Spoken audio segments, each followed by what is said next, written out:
ප්‍රශ්න ගැන කතා කළා. භාවනාව කියන කාරණේ ගැන අපි පොඩ්ඩක් කතා කරමු. දැන් භාවනා කරද්දී කීප දෙනෙක් මේ ප්‍රශ්නය අහුවා ස්වාමීන් වහන්සේ බුද්ධානුස්සතිය වඩන්නේ කොහොමද කියලා. දැන් භාවනා කරද්දී අපිට මුලින්ම තෝරගන්න තියෙන්නේ මොකද්ද? බුද්ධානුස්සතිය. මොකද බුදුරජාණන් වහන්සේ කෙරෙහි ධර්ම රත්නය කෙරෙහි සංඝ රත්නය කෙරෙහි ශ්‍රද්ධාවෙන් තොරව අපිට මේ ගමන යන්න බෑ. ඒ නිසා හැම වෙලාවෙම මුලින්ම බුද්ධානුස්සතිය කියන කාරණේට තමන් හිත යොමු කරන්න. බුද්ධානුස්සතිය කියන කාරණේදී ඇස් දෙක පියාගෙන තමන්ට යම්සේද බුදුරජාණන් වහන්සේගේ ගුණයන් සිහිපත් කරන්න පුළුවන්. ඉතිපිසෝ භගවා අරහං සම්මා සම්බුද්ධෝ විජ්ජාචන සම්පන්නෝ සුගතෝ ලෝකවිදෝ මේ ආකාරයෙන් බුදු ගුණ සිහි කරන්න පුළුවන් නම් මේ ආකාරයෙන් බුදුරජාණන් වහන්සේගේ ගුණයන් සිහිපත් කරමින් ඉන්න. ඒ වගේම දුක්ඛේ ඥානං දුක්ඛ සමුදය ඥානං දුක්ඛ නිරෝධේ ඥානං දුක්ඛ නිරෝධ ගාමිනී පටිපදාය ඥානං අත්ථ පරිසම්පිදේ ධම්ම පරිසම්පිදේ මේ ආකාරයෙන් බුදුරජාණන් වහන්සේගේ ඥානයන් සිහි කරන්න ඔබ දක්ෂණං ඒ බුදුරජාණන් වහන්සේගේ ඥානයන් සිහි කරමින් ඔබ ගත කරන්න. මෙහෙම හැකිතාක් ඔබ බුද්ධානුස්සතිය වඩලා බුදුරජාණන් වහන්සේගේ ගුණයන් ඥානයන් සිහිපත් කරලා ඒ බුදුරජාණන් වහන්සේගේ මහා කරුණා ගුණේ තියෙන ආශ්චර්යමත් භාවය නුවණින් මෙනෙහි කරලා ඊළඟට ඔබ දක්ෂ වෙන්න ඕනේ බුද්ධානුස්සතිය විදර්ශනාවෙන් දකින්න. මුලින්ම බුද්ධානුස්සතිය වඩනවා බුදුරජාණන් වහන්සේගේ ගුණයන් සිහිපත් කරගන්නවා ඥානයන් සිහිපත් කරගන්නවා බුදුරජාණන් වහන්සේගේ මහා කරුණා ගුණය සිහියට නගා ගන්නවා සිහියට නගාගෙන ඊට පස්සේ බුදුරජාණන් වහන්සේගේ මේ බුද්ධානුස්සතිය කියන කාරණේ අනිත්‍යභාවය දකින්න. අතීතයේ වැඩ සිටියා වූ ඇස් දෙක පියාගෙන අතීතයේ වැඩ සිටියා වූ ලක්ෂ ගාණක් බුදුරජාණන් වහන්සේලා මනසින් මවා ගන්නවා. ලක්ෂ ගාණක් සම්මා සම්බුද්ධ ශාසන මනසින් මවා ගන්නවා. මනසින් මවාගෙන ඒ ලක්ෂ ගාණක් වූ බුදුරජාණන් වහන්සේලා පිරිනිවන් පෑවායි කියන කාරණේ අපි නුවණින් දකිනවා. ඒ ලක්ෂ ගාණක් වූ සම්මා සම්බුද්ධ ශාසන අහවර වුණායි කියන කාරණය අනිත්‍ය වුණායි කියන කාරණේ මනසින් දකිනවා. බුදුරජාණන් වහන්සේගේ රූපකාය හිතෙන් මවාගෙන දෙතිස් මහා පුරුෂ ලක්ෂණයන්ගෙන් බබලන්නා වූ රූපකාය හිතෙන් මවාගෙන ඒ දෙතිස් මහා පුරුෂ ලක්ෂණයන්ගෙන් බබලන රූපකාය ජාති ජරා ව්‍යාධි මරණ වලට ලක්ුණ හැටි අපි නුවණින් දකිනවා. බුදුරජාණන් වහන්සේ වරක් ආනන්ද ස්වාමීන් වහන්සේට කියනවා ආනන්ද දැන් මේ ශරීරය දි รา ගිය ගැලක් වගේ කියලා.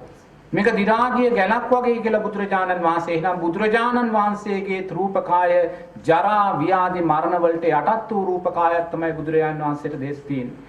ඒ නිසා දෙතිස් මහා පුරුෂ ලක්ෂණයන්ගෙන් බබලන රූපකාය හිතෙන් මවාගෙන ඊළඟට මේ බුදුරජාණන් වහන්සේත් අවසානයේ ධාතුන් වහන්සේලා ගොඩක් බවට පත් වුණා අලු ගොඩක් බවට පත් වුණා කියලා නුවණින් දකින්න ඕන. එතකොට තමයි බුද්ධානුස්සතිය අපි විදර්ශනා නුවණට දැක්කායි කියලා කියන්නේ. මුලින්ම බුදු ගුණ වඩන්න බුදුරජාණන් වහන්සේගේ ඥානයන් සිහිපත් කරගන්න ඒවා සිහිපත් කරගෙන ඊළඟට බුද්ධානුස්සතිය අනිත්‍යයි කියන කාර්යය දකින්න. බුදුරජාණන් වහන්සේ කියන රූපය එකපාරට මතක් වෙනකොට ඒ බුදුරජාණන් වහන්සේ තුලින් ඔබ අලු ගොඩක් ධාතුන් වහන්සේලා ගොඩක් කරලා දකින්න ඔබ දක්ෂ වෙන්න ඕනේ. ඒක තමයි බුද්ධානුස්සතිය විදර්ශනාවට ලක් කළා කියන්නේ. එහෙනම් හැකිතා බුද්ධානුස්සතිය වඩන්න ඒ බුද්ධානුස්සතිය විදර්ශනා නුවණින් දකින්න. ඊළඟට මෛත්‍රී භාවනාවට යන්න.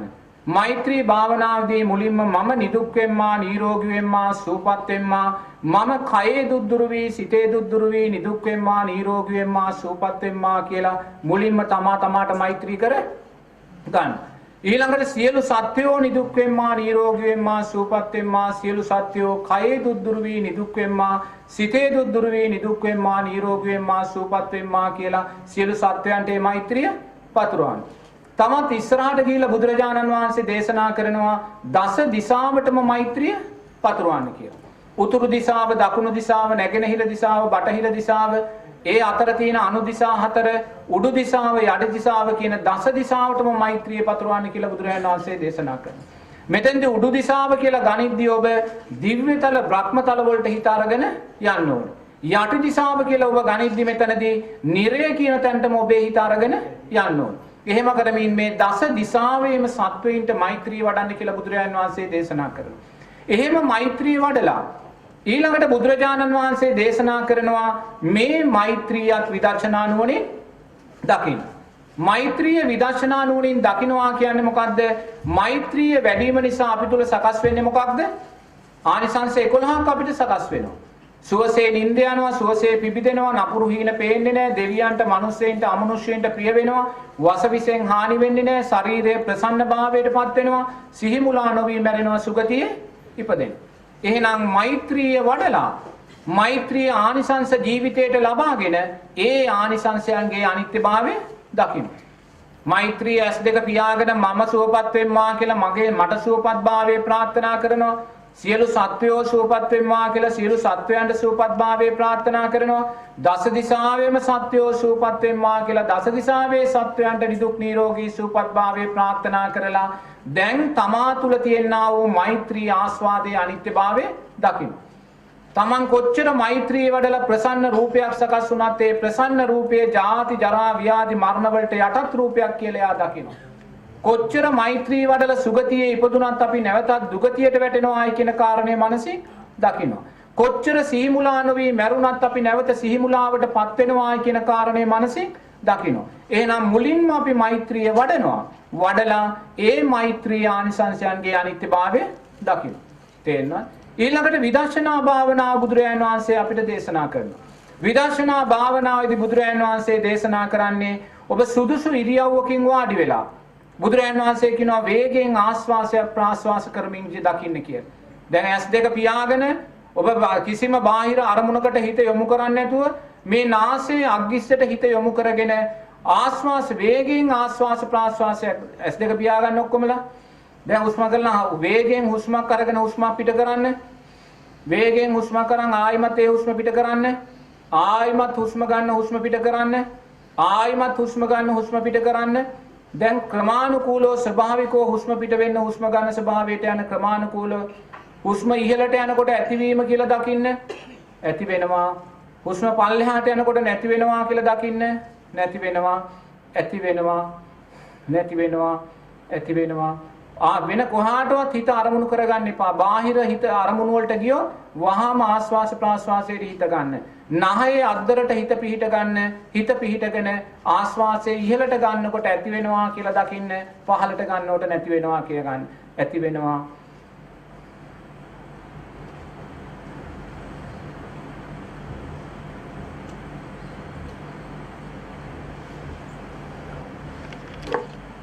ස්වභාවිකව හුස්ම ගන්න බලෙන් හුස්ම ගන්න යන්න එපා. ඇතිවීම නැතිවීම ඇති වෙනවා නැතිවීම දකිමින් ආස්වාසයට හිත යොමු කරගෙන ඉන්න.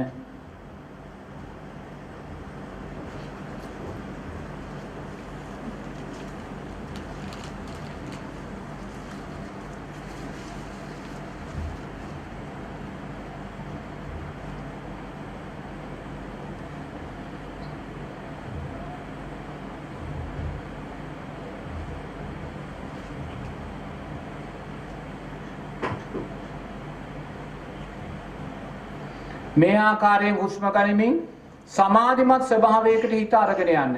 දැන් හිත සමාධිමත් භාවයට ගියා කියන්නේ ඔබේ හිත ඇලීම් ගැටීම් වලට දුවන්නේ නැහැ.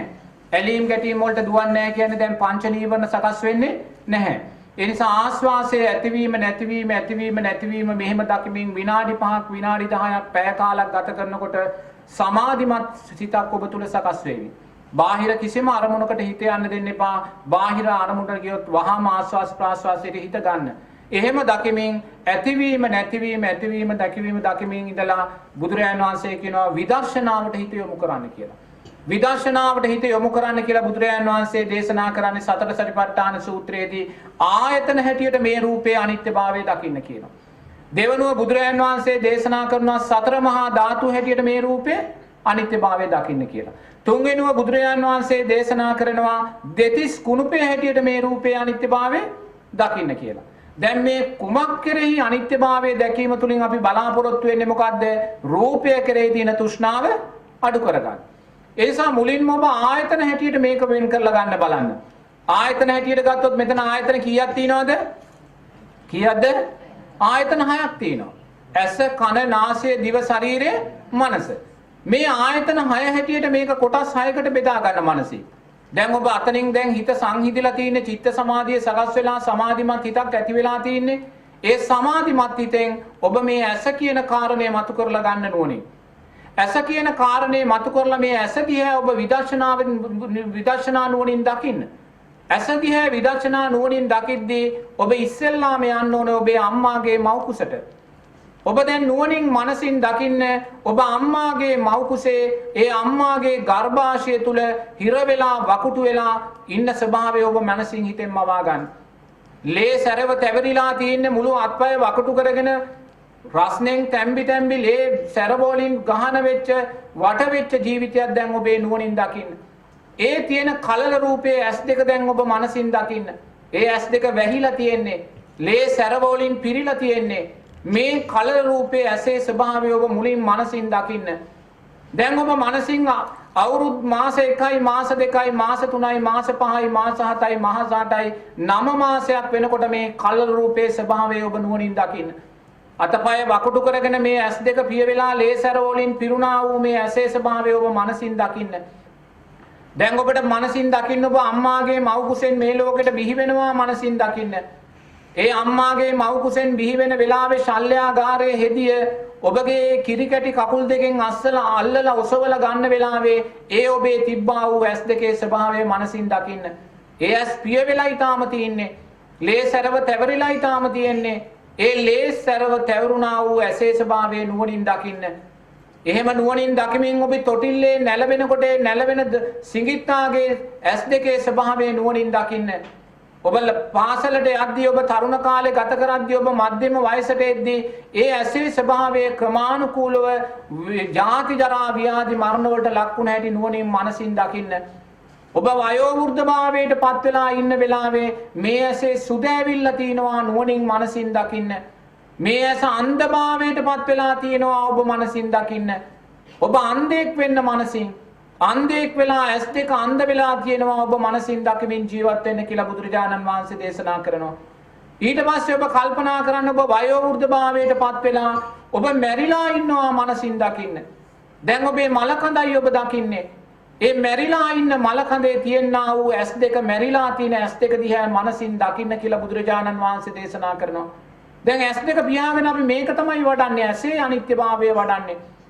තමන් මැරිලා තමන්ගේ මලකඳ තියනවා ගේ මැද්දේ. ඒ මැරිලා තියෙන මලකඳේ තියෙන S2 ස්වභාවය දැන් නුවණින් දකිනවා. ඒ ඇස මැරිලා තියෙන දැන් නරක් වෙලා තියෙන්නේ. ඒ ඇස පිංගතුණී දවසක් දෙකක් තුනක් හතරක් පහක් යනකොට මේ ඇස කුණු වෙනවා මනසින් දකින්න. මේ ඇස කුණු වෙලා ඕජාව ගලාගෙන යනවා මනසින් දකින්න. මේ ඇස නරක් වෙනවා ගඳ ගහනවා නිලමැස්සෝ වසාගෙන මේ ඇස කනවා මනසින් දකින්න. එහෙම දැකලා පින්තුණී ඇස කෙරෙහි තියෙන තෘෂ්ණාව අඩු කරගන්න කියලා බුදුරජාණන් වහන්සේ කියනවා. මෙහෙම දවසක් දෙකක් තුනක් හතරක් පහක් යනකොට මේ මලකඳ කුණු වෙලා දුග දහමලා මේ ඇස නරක් වෙලා නිලමැස්සන්ට ආහාරයක් බවට පත් වෙලා මේ මලකඳ ගිහිල්ලා සුසාන භූමියට දානවා මනසින් දකින්න කියලා බුදුරජාණන් වහන්සේ දේශනා කරනවා. සුසාන භූමියට දැම්මට පස්සේ මේක ගිනි ගන්නවා. මේ ගිනි ගන්නකොට මේ S2 ගිනි ගන්නවා නුවණින් දකින්න කියලා බුදුරජාණන් වහන්සේ කියනවා. මෙහෙම ගිනි ගන්නවා නුවණින් දැකලා ඊට පස්සේ මේ සිරුර අලු වුණාට පස්සේ මේ S2 අලු බවට පස් බවට පත් වෙනවා නුවණින් දකින්න කියලා දක්ෂ වෙනවා. එවනම් ඔබ මේ ඇසේ අනිත්‍යභාවය දකින්නවා කියන්නේ පින්වතුනි ඔබ මේ ඇස අවසානයේදී සතර මහා ධාතුවට එක් වෙන හැටි නුවණින් දකින්න ඕනේ. මේ ඇස කියන්නේ සතර මහා ධාතුවට අයිති දෙයක්. මේ ඇස කියන්නේ පසට අයිති දෙයක්, කළු වලට අයිති දෙයක් කියන කාරණේ ඔබ නුවණින් දකින්න දක්ෂ වෙන්න. එහෙම දකමින් ඔබ යන්න ඔබේ ආච්චි සීයා ළඟට. ආච්චි සීයා ළඟට ගිහිල්ලා බලන්න අනේ අපේ ආච්චිට සීයාටත් ලස්සන S2ක් තිබ්බා. ඒ ආච්චිට සීයාට තිබ්බේ ලස්සන S2 මේ වෙලාවේ කොතනද තියෙන්නේ කියලා නුවණින් දකින්න. ඔබේ අම්මාගේ තාත්තාගේ S2 ළඟට යන්න. ඒ අම්මා තාත්තාගේ S2 ඒ අය ජීවතුන් අතර නැත්තම් මේ වෙලාවේ තියෙන්නේ කොතනද කියලා දකින්න. ඒ S2 තියෙන්නේ මහ පොළොවට පස් වෙලා පිංගතුනේ. එහෙනම් කවදා හරි දවසට ඔබ මේ මගේ කියලා රැකබලා ගන්නා වූ මේ ඇසත් මහ පොළොවට පස් වෙනවායි කියන කාරණේ නුවණින් දකින්න. S2 පස් ගොඩක් කරලා මනසින් දකින්න. S2 අලු ගොඩක් කරලා මනසින් දකින්න. S2 ගිනි ගොඩක් කරලා මනසින් දකින්න. දකමින් බුදුරජාණන් වහන්සේ දේශනා කරනවා ඇස කෙරෙහි තියෙන තෘෂ්ණාවෙන් මිදෙන්න කියලා. ඒ වගේමයි කනනාසය දිව ශරීරය මනස කියන මේ ඊතුරු ආයතන පහත් වෙන්වෙන්ව ගන්න. වෙන්වෙන්ව අරගෙන පිංගතුනි මේවායේ ස්වභාවයේ අනිත්‍යභාවය දකින්න. මේවා අවසාන පසට එකතු වෙන හැටි අලු වලට එකතු වෙන හැටි නුවණින් දකින්න. ගින්දරට එකතු වෙන හැටි නුවණින් දකින්න. නුවණින් දකිමින් මේ සතර මහා ධාතුවෙන් හැදුනා වූ රූපය අවසානයේ සතර මහා ධාතුවට එක්කෙන හැටි නුවණින් දකින්න කියලා බුදුරජාණන් වහන්සේ දේශනා කරනවා. එතන තමයි ආයතන භාවනාව කියලා බුදුරජාණන් වහන්සේ කියන්නේ. ඊළඟට බුදුරජාණන් වහන්සේ දේශනා කරනවා මේක සතර මහා ධාතුව හැටියට දකින්න. ඒ කියන්නේ මෙතනදී මේක කොටස් හතරකට කඩන්න කියනවා බුදුරජාණන් වහන්සේ. ඇස් දෙක පියාගෙන සමාධිමත් හිතෙන් පඨවි ධාතුව අරමුණු කරගෙන තද ස්වභාවය අරමුණු කරගෙන මේ ශරීරයේ තියෙන ඇට මස් සම් මේවා ඔක්කොම එක ගොඩකට දාන්න කියලා බුදුරජාණන් වහන්සේ කියනවා. ඔබට දැනෙනවා නම් ශරීරයේ මේ කොටස තද කොටසක් කියලා ඒ තද කොටස එක ගොඩකට දාන්න පඨවිය කියලා එක වෙන් කරන්න කියලා බුදුරජාණන් වහන්සේ කියනවා. ඊට පස්සේ ලේ සරව සෙම් මල මුත්‍රා මේ සියල්ලම එක ගොඩකට දාන්න එක ගොඩකට දාලා මේ ගොඩ ආපෝ ධාතුව හැටියට දකින්න කියලා බුදුරජාණන් වහන්සේ දේශනා කරනවා. ඊළඟට තේජෝ ධාතුව වායෝ ධාතුව අපිට ගොඩවල් වශයෙන් ගහන්න බෑ. ඒ නිසා තේජෝ ධාතුවත් වායෝ ධාතුවත් මේ ගොඩවල් දෙක තුලින්ම දකින්න කියලා බුදුරජාණන් වහන්සේ අපිට දේශනා කරනවා. එහෙම දකිමින් පින්වතුනි මේ ශරීරයේ කියන ඝන සංඥාවෙන් මිදිලා මේ රූප සංඥාවෙන් මිදිලා මේ ශරීරය කියලා මතක් වෙනකොට ඔබ දක්ෂ වෙන්න ඕනේ මස් ගොඩක් කරලා මේ ශරීරය දකින්න. රූපය කියන සංඥාව මතක් වෙනකොට ඔබ ඇස් දෙක පියාගත්ත මොහොතේ ඔබට මේ ශරීරය බිම වැටිලා තියෙන මස් ගොඩක් කරලා දකින්න ඔබ දක්ෂ වෙන්න ඕනේ. ඔබගේ ඇස් දෙක පියාගෙන මේක ශරීරය දකින්න වෙලාවේ මේ ශරීරය ආපෝ ධාතුවට අයිති වියර ස්වභාවයෙන් යුත් ගොඩක් කරලා දකින්න ඔබ දක්ෂ වෙන්න ඕනේ. ඒ වගේ පින්වතුනි මේ කය ඒ සතර ආකාරයෙන් දකින්න කියලා බුදුරජාණන් වහන්සේ සතර මහා ධාතුව ධාතු මනසිකාරයේදී බුදුරජාණන් වහන්සේ අපිට දේශනා කරනවා. ඊළඟට බුදුරජාණන් වහන්සේ දේශනා කරනවා දෙතිස් කුණුපේ හැටියට මේක දකින්න කියලා. ඔබට මේ කුණුප කොටස් 32ම මතක නැත්නම් මතක තියෙන කොටස් ටික වෙන් වෙන්ව ගන්න. කෙස්ලොම් නිය දස් සම්මස් ඇටනහර මේ වගේ වෙන් වෙන්ව අරගෙන මේ ශරීරයේ කොටස් 32කට කඩලා දකින්න කියලා බුදුරජාණන් වහන්සේ දේශනා කරනවා. ඔතන තමයි පින්වතුනි බුදුරජාණන් වහන්සේ විදර්ශනාව භාවනාවේදී අපිට සතර සතිපට්ඨාන සූත්‍රයේදී දේශනා කරන්නේ. මුලින්ම බුද්ධානුස්සතියට යන්න. බුද්ධානුස්සතිය වඩලා බුද්ධානුස්සතියත් විදර්ශනා නුවණින් දකින්න. ඊළඟට පින්වතුනි අනිවාර්යයෙන්ම මෛත්‍රී භාවනාව තුළට යන්න. මෛත්‍රී භාවනාව වඩලා මෛත්‍රී භාවනාවේ ආනිසංස ජීවිතයට ලැබලා ඒ ආනිසංසයන්ගේ අනිත්‍යභාවයත් වඩලා මෛත්‍රියත් විදර්ශනා නුවණින් දකින්න. ඊට පස්සේ රූපේ අනිත්‍යභාවය ආයතන හැටියට දකින්න, සතර මහා ධාතුව හැටියට දකින්න, දෙතිස් කුණුපේ හැටියට මේ රූපය දකින්න, මරණානුස්සතිය හැටියට අට්ටික සංඥාව හැටියට මේ රූපය දකිමින් පින්වතුනි රූපය කෙරෙහි තියෙන තෘෂ්ණාවෙන් බැහැර වෙන්න කියලා බුදුරජාණන් වහන්සේ දේශනා කරනවා. ඒ නිසා භාවනා කරන අය මේ මාර්ගය තුල මේ කරුණ ඔස්සේ ඉදිරියට යන්න දක්ෂ වෙන්න ඕනේ. දැන් මොන හරි තියෙන දෙයක් අහන්න. එහේ අනේ පුතේ තෙරුවන් සරණව වැඩ ඉන්නකෝ. ඕම වැඳ වන්දනා කරගන්නකෝ. අභිවාදන සීලිස්ස නිච්ඡං වජ්ජාපචායිනෝ චත්තාරෝ ධම්මා වඩ්ඩಂತಿ ආයුවන්නෝ සුඛං බලන්න ආයුරාරෝග්‍ය සම්පatti සග්ග සම්පatti මේ වෙච අතෝ නිබ්බාන සම්පatti මිනාතේ සමිච්ඡතු පිංගතුල්ලාට නිදුක් නිරෝගී සුවපත් භාවයේ සැලසේවා. මේ මහා සංඝ රත්නය ආරමුණු කරගෙන පිණ්ඩපාත දානයන් පූජා කිරීමෙන් සද්ධර්ම ශ්‍රවණය කිරීමෙන් ඒ රැස් කරගත්තා වූ පිංගතුල්ලා තව මොහොතකින් ඒ බලාපොරොත්තු වෙන ශල්ල කර්මයට නිදුක්ඛ නිරෝගීව සුවපත් භාවයෙන් ඒ කටයුතු සිද්ධ කිරීමට මේ පින් උත්තම ශක්තියක් වේවා. තෙරුවන් සරණින් දෙවියන්ගේ ආශිර්වාදයෙන් පිංගතුල්ලාට නිදුක් නිරෝගී සුවපත් භාවයේ සැලසේවා. තෙරුවන් සරණයි. හරි දරුවා නෑ කමන්නේ කොමින්නේ.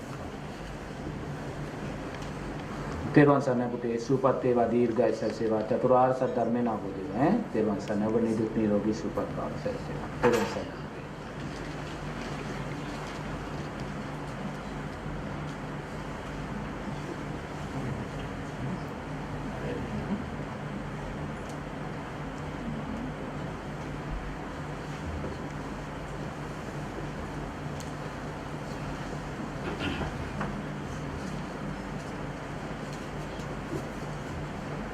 තව මොනවද අහන්න දෙයක් තියෙනවා නම් අහන්න.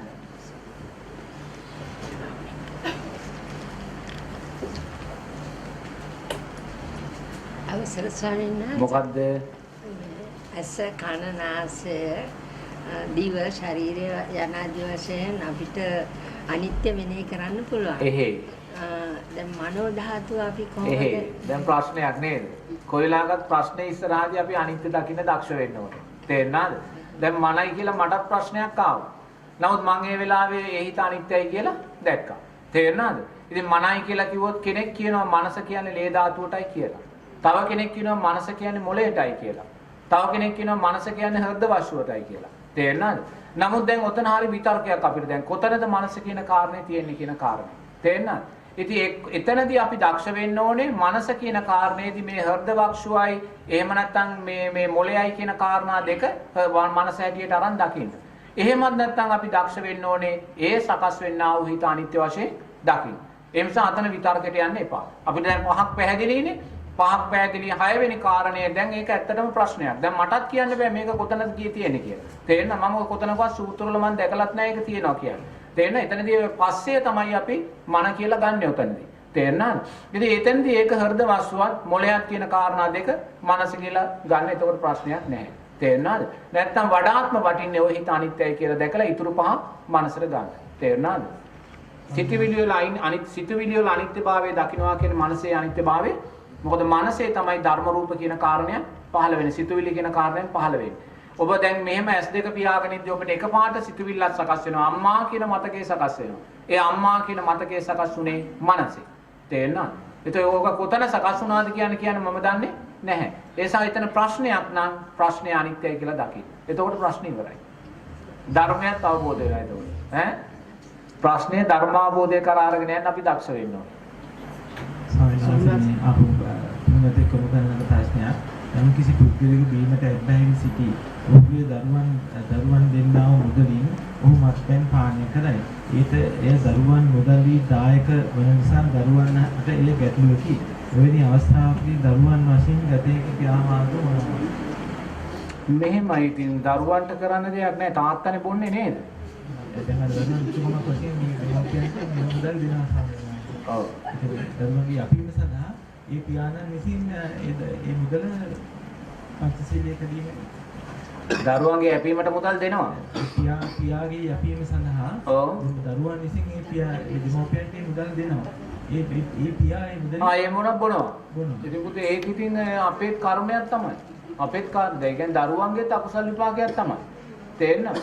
ඒ දරුවන්ගේත් අකුසල විපාකයක් තමයි. අකුසලයට යට වෙන්න කියලා බුදුරජාණන් වහන්සේ අපිට කියන්නේ නැහැ.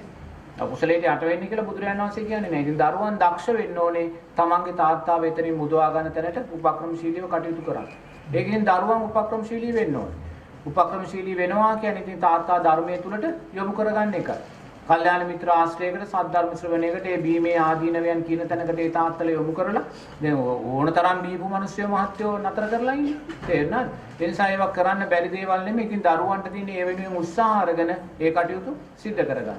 එහෙම නැත්නම් තාත්තා නිසා දරුවනුත් අකුසල් කරගන්නවා. දරුවන් නිසා තාත්තාත් අකුසල් සිද්ධ කරගන්නවා. ඒ නිසා මේවා ඔක්කොම බලලා අපිට තියෙන අපි උපක්‍රමශීලී වෙලා අපි තාත්තා පුළුවන් තරම් නිවැරදි තැනකට ගන්න එකයි. වෙන ඉතින් කරන්න දෙයක් නැහැ.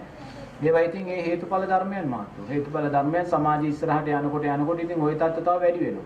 ওই தත්ත්ව වැඩි වෙනවා. ඒක ඕකෙන් බරවන්න බෑ. ඉතින් ඒක අපිට තියෙන තාත්තා කියන්නේ දුකක් කියන කාරණේ අවබෝධ කරගන්න. තාත්තා කියන්නේ දුකක්, අම්මා කියන්නේ දුකක්, දරුවා කියන්නේ දුකක්.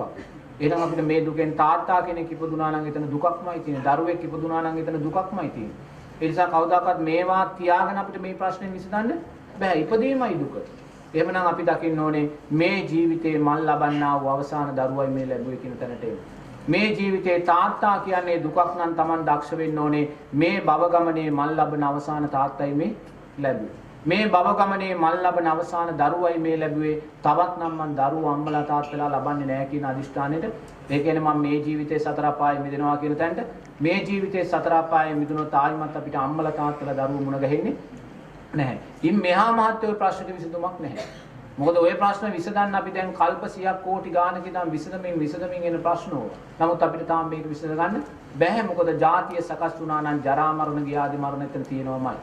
ප්‍රියන්ගෙන් වෙන්වීම අප්‍රියන් හා එක්වීම එතන තියෙනවමයි. බුදුරජාණන් වහන්සේ දේශනා කරනවා අප්‍රියන් හා එක්වීම නිසා.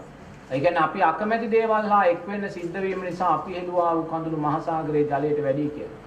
ඒ කියන්නේ අපි අකමැති දේවල් උදෙසා අපිට කැමති වෙන්න සිද්ධ වෙලා අපි හෙළුවා වූද. එනම් මාත්‍ය කවදාකවත් මේක නිවැරදි කරන්න බැහැ. නිවැරදි කරන්න පුළුවන් එකම තැන තමයි මම මේ භව ගමනේ ලබන අවසාන තාත්තයි මේ ලැබුවේ. තේරෙනවද? මගේ අම්මා දුකක් කියන කාරණේ මං යන දවසක දැක්කා.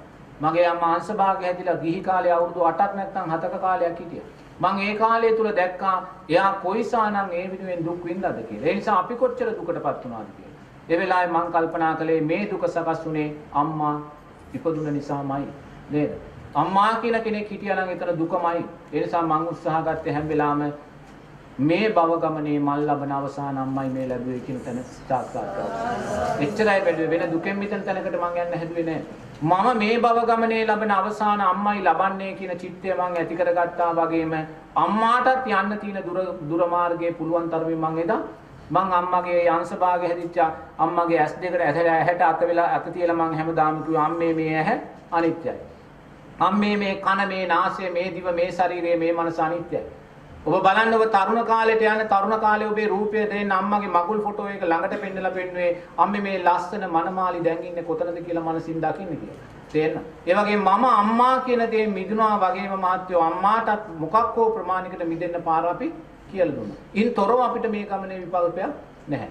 එහෙනම් ඉපදුනා නම් දුකක් ඉපදීම නිරෝධය කිරීම තුලයි දුකේ මිදෙන්න වෙන්නේ. ඉපදීම නිරෝධය කිරීමේදී අපිට පුළුවන්කම තියෙනවා ගිහි පින්වතුන්ලා හැටියට උපරිම ආත්ම භාව 7කට මේ ගමන සීමා කරගන්න. ඉතින් එතෙන්ට තමයි අපි යන්න ඕනේ.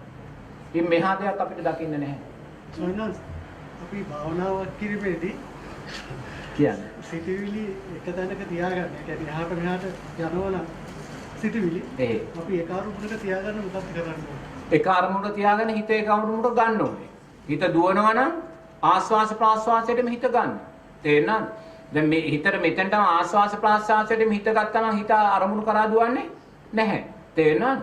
එම් හිත වේගයෙන් දුවනවා නම් වේගයෙන් ආස්වාස ප්‍රාස්වාසය කරමින් ඉන්න. ඒක විනාඩියක් දෙකක් තුනක් වුණත් කමන්නේ. වේගයෙන් ආස්වාස ප්‍රාස්වාසයටම හිත අරමුණු කරමින් ඉන්න. තේරෙනවද? එතකොට ඒ සිතුවිලි දුවන හිත නැති වෙන්නේ. එහෙම නැත්නම් හිත දුවන්නේ මොකකටද කියන කාරණය හඳුනගෙන. මොකද හිත දුවන්නේ රූපයකටමයි. ඒ රූපය වෙන්ව හඳුනගෙන ඒ රූපය වෙන්ව අරන් විදර්ශනා. දැන් ඔබේ හිත දුවන්නේ දරුවා කෙරෙහි නම් දරුවා කියන රූපය වෙනම අරන් රූපය විදර්ශනාවට ලක් කරන්න. රූපය හිත දුවන්නේ බිරිඳ නම් බිරිඳ කියන රූපය වෙනම අරන් විදර්ශනාවට ලක් කරන්න. එහෙම නැත්නම් හිත දුවනකොට එකපාරට භාවනා අරමුණෙන් බැහැරට වෙලා වේගයෙන් ආස්වාස ප්‍රාස්වාසයේ හිත යොමු කරමින් ජීවත් වෙනවා. ජීවත් වෙලා හිත මෙතෙන්ට ඉස්සලාම අරමුණට ගන්න. අරමුණට අරන් ආයිමත් ඒ අරමුණට විදර්ශනාවට යන්න. ඒ ස්වාමීනාස් අපි සමත භාවනාව කරනවා නම් විදර්ශනාවට නැගුවට කමන්නේ. සමත භාවනාව සමතේ ඵලය තමයි විදර්ශනාව. සමතේ තුලින් අපි විදර්ශනාවට යන්න වෙනවා. සමතේ තුලින් විදර්ශනාවට යන්නේ. දැන් බුද්ධානුස්සතිය කියන්නේ සමතය. මෛත්‍රිය කියන්නේ සමතය. නමුත් බුද්ධානුස්සතිය මෛත්‍රිය විදර්ශනා නුවණින් දකිද්දී එතන විදර්ශනාව පැත්තට යනවා. තේරෙනවද? ඉතින් මේවා වෙන්ව ගන්න බෑ. ඉතින් අපේ අදක්ෂභාවය නිසා අපි මේවා වෙන්ව අරන් දකිනවා. අපි දැන් මෙච්චර කල් බුද්ධානුස්සතිය විතරයිනේ දැක්කේ. බුද්ධානුස්සතිය විදර්ශනාවට ලක් කරන හැටි දැක්කේ නෑ. ඉතින් මේ බුද්ධානුස්සතිය විදර්ශනාවට ලක් කරන්න ඕනේ. ඒතකොට ලක් කරාම විදර්ශනාව පැත්තට ඒක හැරෙනවා. ඒ නිසා විදර්ශනා සම්මතයයි විදර්ශනාවයි එකටම කරන්න පුළුවන්. නෑ එකටම කරනවා නෙමෙයි. මුලින් එකක් වැඩිලා අනිත් එක වැඩෙනවා. මම කියවනේ මුලින්ම බුදුරජාණන් වහන්සේගේ ගුණයන් වඩන්න කියලා. තේරෙනවද? ගුණයන් වඩන්න ගුණයන් සිහිපත් කරන්න ඒවා සිහිපත් කරලා ඊට පස්සේ ඒක විදර්ශනයට යොමු කරගන්න. මුලින්ම සමතයට ගිහිල්ලා සමතය තුලින් විදර්ශනාව මතු කරලා ගන්න. ස්වාමීන් වහන්සේ මේ භාවයේදී නිවන් දක්නා කෙනෙකුට එම තැනත්තා විසින් කරගත් අපසල කර්මයන් විපාක දීම කෙසේ සිදු වේ? විපාකෙ සිදු වෙනවා. බුදුරජාණන් වහන්සේට අකුසල විපාක දීම සිද්ධ වෙනවා. බුදුරජාණන් වහන්සේ දැන් අවසාන මොහොතේ අර ලේ අතිසාරේ රෝගේ වැළඳෙන්නේ නැහැ. ඒකේ අකුසල විපාකයක් සිද්ධ වුණා. බුදුරජාණන් වහන්සේ කියන නිරතුරුවම හැදෙන හිසේ අමාරුවක් තියෙනවා, කොන්දේ අමාරුවක් තියෙනවා මේ අකුසල වල විපාකයන් කියලා. එහෙනම් මුගලන් මහරහතන් වහන්සේ අර එර්දිමතුන් අතර අග්‍රස්ථානයටපත් වෙලා ඉඳලා බුදුරජාණන් වහන්සේ මුගලන් මහරහතන් වහන්සේ අවසානයේ අර සොරුන්ගෙන් දැඩි ආකාරයට පීඩාවටපත් වෙලා තමයි පිරිනුවන් පාන්නේ. එනිසා සෝවාන් සකෘදාගාමි අනාගාමි අරිහත් භාවයටපත් වුණා කියලා අතීත අකුසල් විපාක දීමේ නැවතීම සිද්ධ වෙන්නේ. ඒවා විපාකෙ පිළිසෙනවා. දැන් අඟුලිමාල මිනි 999ක් මැරුවා අවසානයේදී ආ රහත් භාවයටපත් වුණාට පස්සේ යාට කවදාකවත් පින්ඩපාතයක් යන්න බෑ. වෙන කොහාට හරි විසි කරන ගලක් වුණත් එයාට තමයි ඇවිල්ලා වදින්නේ. ඉතින් ඒ වගේ අකුසල් විපාකෙන් සකස් වෙනවා මාත්. අවබෝධය පිළිබඳ ප්‍රශ්නයක් එතන නැහැ. නෑ. ඔබ වහන්සේ කෙනෙක් යොමු කරන ප්‍රශ්නයක් ඔබ වහන්සේ ධර්මදේශනාව තුළ ස්ත්‍රීත්ව ලබන්නේ පෙර ආත්මවලදී කාම මිච්ඡාචාරයේ යෙදීම හේතුවෙන් බව දේශනා කරන බව මම අසා ඇත්තෙමි. සිද්ධාර්ථ ගෞතම වහන්සේගේ මෑණියන් එවැනි පව් කර ඇත. චේතනාහම් භික්ඛවේ මාත්‍ය මෙහෙම නෙමෙයි ඒව මාත්‍ය දැන් විසාකාවේ නම් පව් කළා තියෙනවා. විසාකාව අතීත සම්මා සම්බුද්ධ ශාසනයේදී මම ඒ බුදුරයන් වහන්සේගේ නම කියන්න දන්නේ නැහැ. ඒ ශාසනයේදී ඒ බුදුරයන් වහන්සේ විවරණයක් දෙනවා. එක කාන්තාවකට. ඔබ තමයි මගේ මේ ශාසනයේ අග්‍රදායිකාව. අග්‍රදායිකාව ඔබයි. මේක විසාකාව එදා පැත්තක ඉඳන් බලන් ඉන්නවා. බලන් ඉඳලා එයා චේතනාවක් සකස් කර ගන්නවා මම කවදා හරි දවසක සම්මා සම්බුද්ධ ශාසනයක අග්‍රදායිකාව වෙනවා කියලා. එහෙනම් එයා පිරිත් මිත්‍යා ප්‍රාර්ථනා කළේ නැහැ. එයා ස්ත්‍රීත්වයක්මයි ප්‍රාර්ථනා කළේ. ස්ත්‍රීත්වයක් ප්‍රාර්ථනා කරන නිසා ස්ත්‍රීත්වයෙන් මෙයාට ලැබුණා. ඒතකොට එයාට ඒක ලැබෙන්නේ අකුසල නිසා නෙමෙයි. එයාගේ උපාදානය නිසා. දැන් අපි කියමු කෙනෙක් කොච්චරවත් වැරදි නොකර කාමයේ හැසිරෙන්නේ නැතුව හොඳින් ජීවත් වෙනවා. නමුත් එයා ස්ත්‍රීත්වයක් තමයි ප්‍රාර්ථනා කරන්නේ. ඉතින් ප්‍රාර්ථනා කරපු දේ යාට ලැබෙනවා. දැන් යසෝදරාම දේවිය මේ ප්‍රාර්ථනා කරන් ඉන්නේ සිටුහත් කුමාරයාගේ අම්මා වෙන්න. එහෙනම් එයා පිරිමියෙක් වෙන්නේ නැහැ. ඒගොල්ලන්ගේ ප්‍රාර්ථනාව මාත්‍රයි. දැන් සාරිපුත්ත මහරහතන් වහන්සේ ප්‍රාර්ථනා කරන් ඉන්නේ මේ සම්මා සම්බුද්ධ ශාසනයේ අග්‍ර ප්‍රඥාවතෙන් අග්‍රස්ථානයටපත් වෙච්ච කෙනා වෙන්න. කොණ්ණඤ්ඤ මහරහතන් වහන්සේ ප්‍රාර්ථනා කරන් ඉන්නේ ඉස්සෙල්ලාම ධර්ම අවබෝධය ලබන භික්ෂුව. ඒකේ අපේ ප්‍රාර්ථනාව. ඒසා විසාකාව ප්‍රාර්ථනා කරන් ආවේ අග්‍රදායිකාව වෙන්න. එයා දායිකාවක් හැටියට මෙතෙන් තිබුණා දැන්. ඒතර යසෝදරාව ප්‍රාර්ථනා කරන් ආවේ සිටුහත් කුමාරයාගේ බිරිඳ වෙන්න. එතනදී ආයක ලැබුණා. ඒතර මේවට කුසල අකුසල නෙමෙයි බලපාන්නේ. ඒගොල්ලන්ගේ පාරමිත ඒගොල්ලන්ගේ අදිෂ්ඨාන ශක්තිය. ඒ අදිෂ්ඨාන ශක්තියේදී ඒක කවදාකවත් ඒගොල්ලන්ට බැහැර වෙන්නේ නැහැ. නෝ ඒ විදිහට කල්ප ගන්නවා.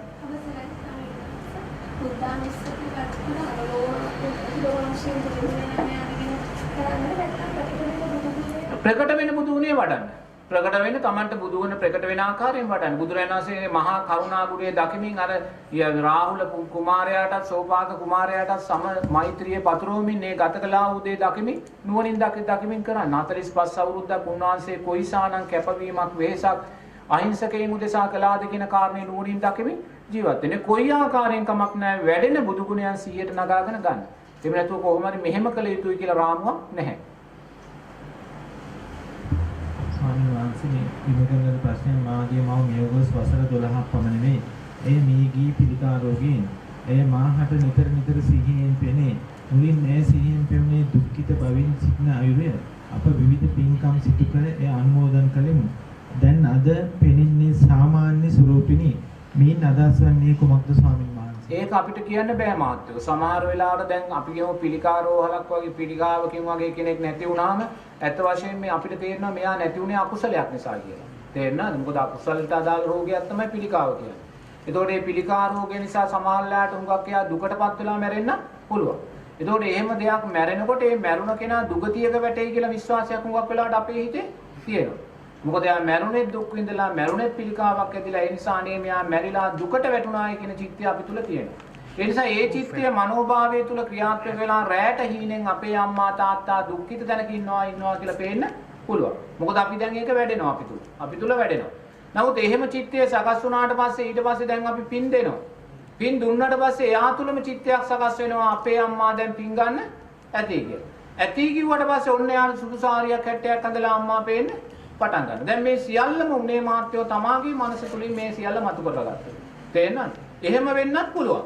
නමුත් ඉන් එහාට ගිහිල්ලා යම් යම් ඥාන ශක්තියෙන් සකස් කරගෙන දැන් අම්මා මේ තැනක ඉන්නවා කියලා දකින්න පුළුවන්. නමුත් ওই දෙකෙන් කෝක දැක්කද කියලා මම කියන්න දන්නේ නැහැ. නමුත් කෝක දැක්කත් බුදුරජාණන් වහන්සේ දේශනා කරනවා මැරුණාට පස්සේ මැරිච්ච කෙනා අත්හරින්න කියලා. මැරිච්ච කෙනාත් එක්ක ජීවත් වෙන්න එපා කියනවා. යුතුයකමක් හැටියට කරන්න තියෙන පින්පෙත් කරලා පින් කරපු වෙලාවට යාට අනුමෝදන් කරන්න ඉන්පස්සේ මැරිච්ච අයත් එක්ක සම්බන්ධකම් තියාගන්න එපායි කියලා බුදුරජාණන් වහන්සේ කියන්නේ. මැරිච්ච අය ගැන හිතන්න මැරිච්ච අය ගැන කල්පනා කරන්න ඒගොල්ලෝ ගැන සැලසුම් කරන්න එපා කියලා බුදුරජාණන් වහන්සේ දේශනා කළා. නමුත් පින් දෙන්න ඕන. කරන පින්කමකදී හැම පින්කමෙන් නම කියලා පින් දෙන්න. ඉන් එහාට හිතන්න යන්න එපා. මොකද ඕක හිතලා කවදාකවත් ඉවරයක් කරන්න. දැන් මේ ජීවිතේ අම්මයි ඔය මැරලා තියෙන්නේ. මේ ජීවිතේ අම්මාගෙන ඔච්චර දුක් විඳිනවා නම් ඒ නෝනාගේ පෙර ජීවිතේ අම්මාගෙන මොකද හිතන්නේ? අසාධාරණයක් අපි හිතන්නේ නැහැනේ පෙර ජීවිතේ අම්මා. මීට අවුරුදු 50කට ඉස්සෙල්ලා තව අම්මා කෙනෙක් හිටියානේ. ඊට ඉස්සෙල්ලා අම්මට මොකද වෙන්නේ? ඊට ඉස්සෙල්ලා අම්මට මොකද වෙන්නේ? බුදුරජාණන් වහන්සේ කියනවා මාත්‍යෝ මුළු දඹදිවම තියෙන කෝටු කෑලි එක ගොඩක් ගහලා මේ කෝටු කෑලි හැම එකක්ම මේ ඇඟිල්ල ප්‍රමාණයට කඩලා එක කෝටු කෑල්ල අයින් කරන්න කියනවා මේ මගේ මේ ජීවිතේ අම්මා මේ මගේ ගිය ජීවිතේ අම්මා මේ මගේ ඉස්සෙල්ලා ජීවිතේ අම්මා කියලා. කෝටු කෑලි ඉවර වෙනවා අම්මලා ඉවර වෙන්නේ. එහෙනම් මේක කවදාකවත් ඉවර කරන්න බෑ. ඉවර කරන්න බෑ. ඒකයි කිව්වේ දැන් අම්මා ජීවතුන් අතර ඉන්න වෙලාවේ රෝගී වුණා මේ පිළිකාවක් හැදුනා. ඒ අම්මාට කරන්න තියෙන උපස්ථානයෙන් අපි කරා.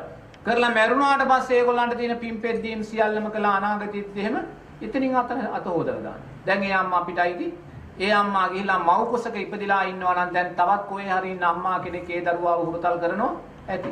ශාස්ත්‍රීය දිව්‍යතලයක ඉපදුනා නම් දිව්‍යාංගනාව වට කරගෙන යා අප්‍රමාණ කාමච්ඡන්දයන් විඳිනවා ඇති. නමුත් අපි මෙතන ඉඳන් අඬනවා. තේරුමක් නැහැ. ඒ නිසා මැරුණාට පස්සේ මැරිච්ච කෙනා කොහෙ ගියාද කියලා අපි දන්නේ නැහැ.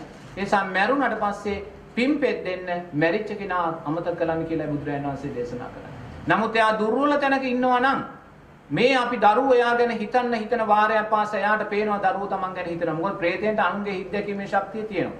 ඒගොල්ලන්ට පේනවා දරුවෝ මං ගැන හිතනවා කියලා. ඒ නිසා එයා තව දරුවාට ලං වෙනවා. තව දරුවාට ලං වෙනවා. එහෙම දරුවාට ලං වෙලා එයා උත්සාහ කරන්නේ දරුවා ඉන්න තැනට එන්න නෙමෙයි. දරුවා එයාගේ තැනට ගන්න එයා උත්සාහ කරන්නේ. මොකද പ്രേත ලෝකේ ඉන්න කෙනා එයා දුකක් විඳින්න කියලා එයා දන්නේ නැහැ. එයා දුකක ඉන්නවා කියලා එයා දන්නේ නැහැ. එයා සැපයක් කොටයි එයා ඉන්න තැන අල්ලගෙන ඉන්නේ. ඒ නිසා එයා හදන්නේ කොහොම හරි දරුවාවත් Taman ළඟට ගන්න. දරුවා කොයි වෙලාව හරි මැරෙන වෙලාවට දරුවා අසරණ භාවයෙන් මැරුණොත් අර ඇවිල්ලා අම්මා ඇවිල්ලා දරුවාට පෙනී හිටිනවා. දරුවා මොකද මැරෙන වෙලාවේ අරයා මානසිකව දුර්වල වෙනවා. දුර්වල වෙනකොට අම්මා ඇවිල්ලා පෙනී හිටිනවා. පෙනී හිටිය ගමන් අම්මේ කියන උපාදානය අල්ලගත්ත ගමන් දරුවාත් අම්මා ළඟටම. ඉතින් එයා බලාගෙන ඉන්නේ එතෙන්ට. ඒකයි කියන්නේ මැරිච්ච අයත් එක්ක සම්බන්ධකම් තියාගන්න එපායි.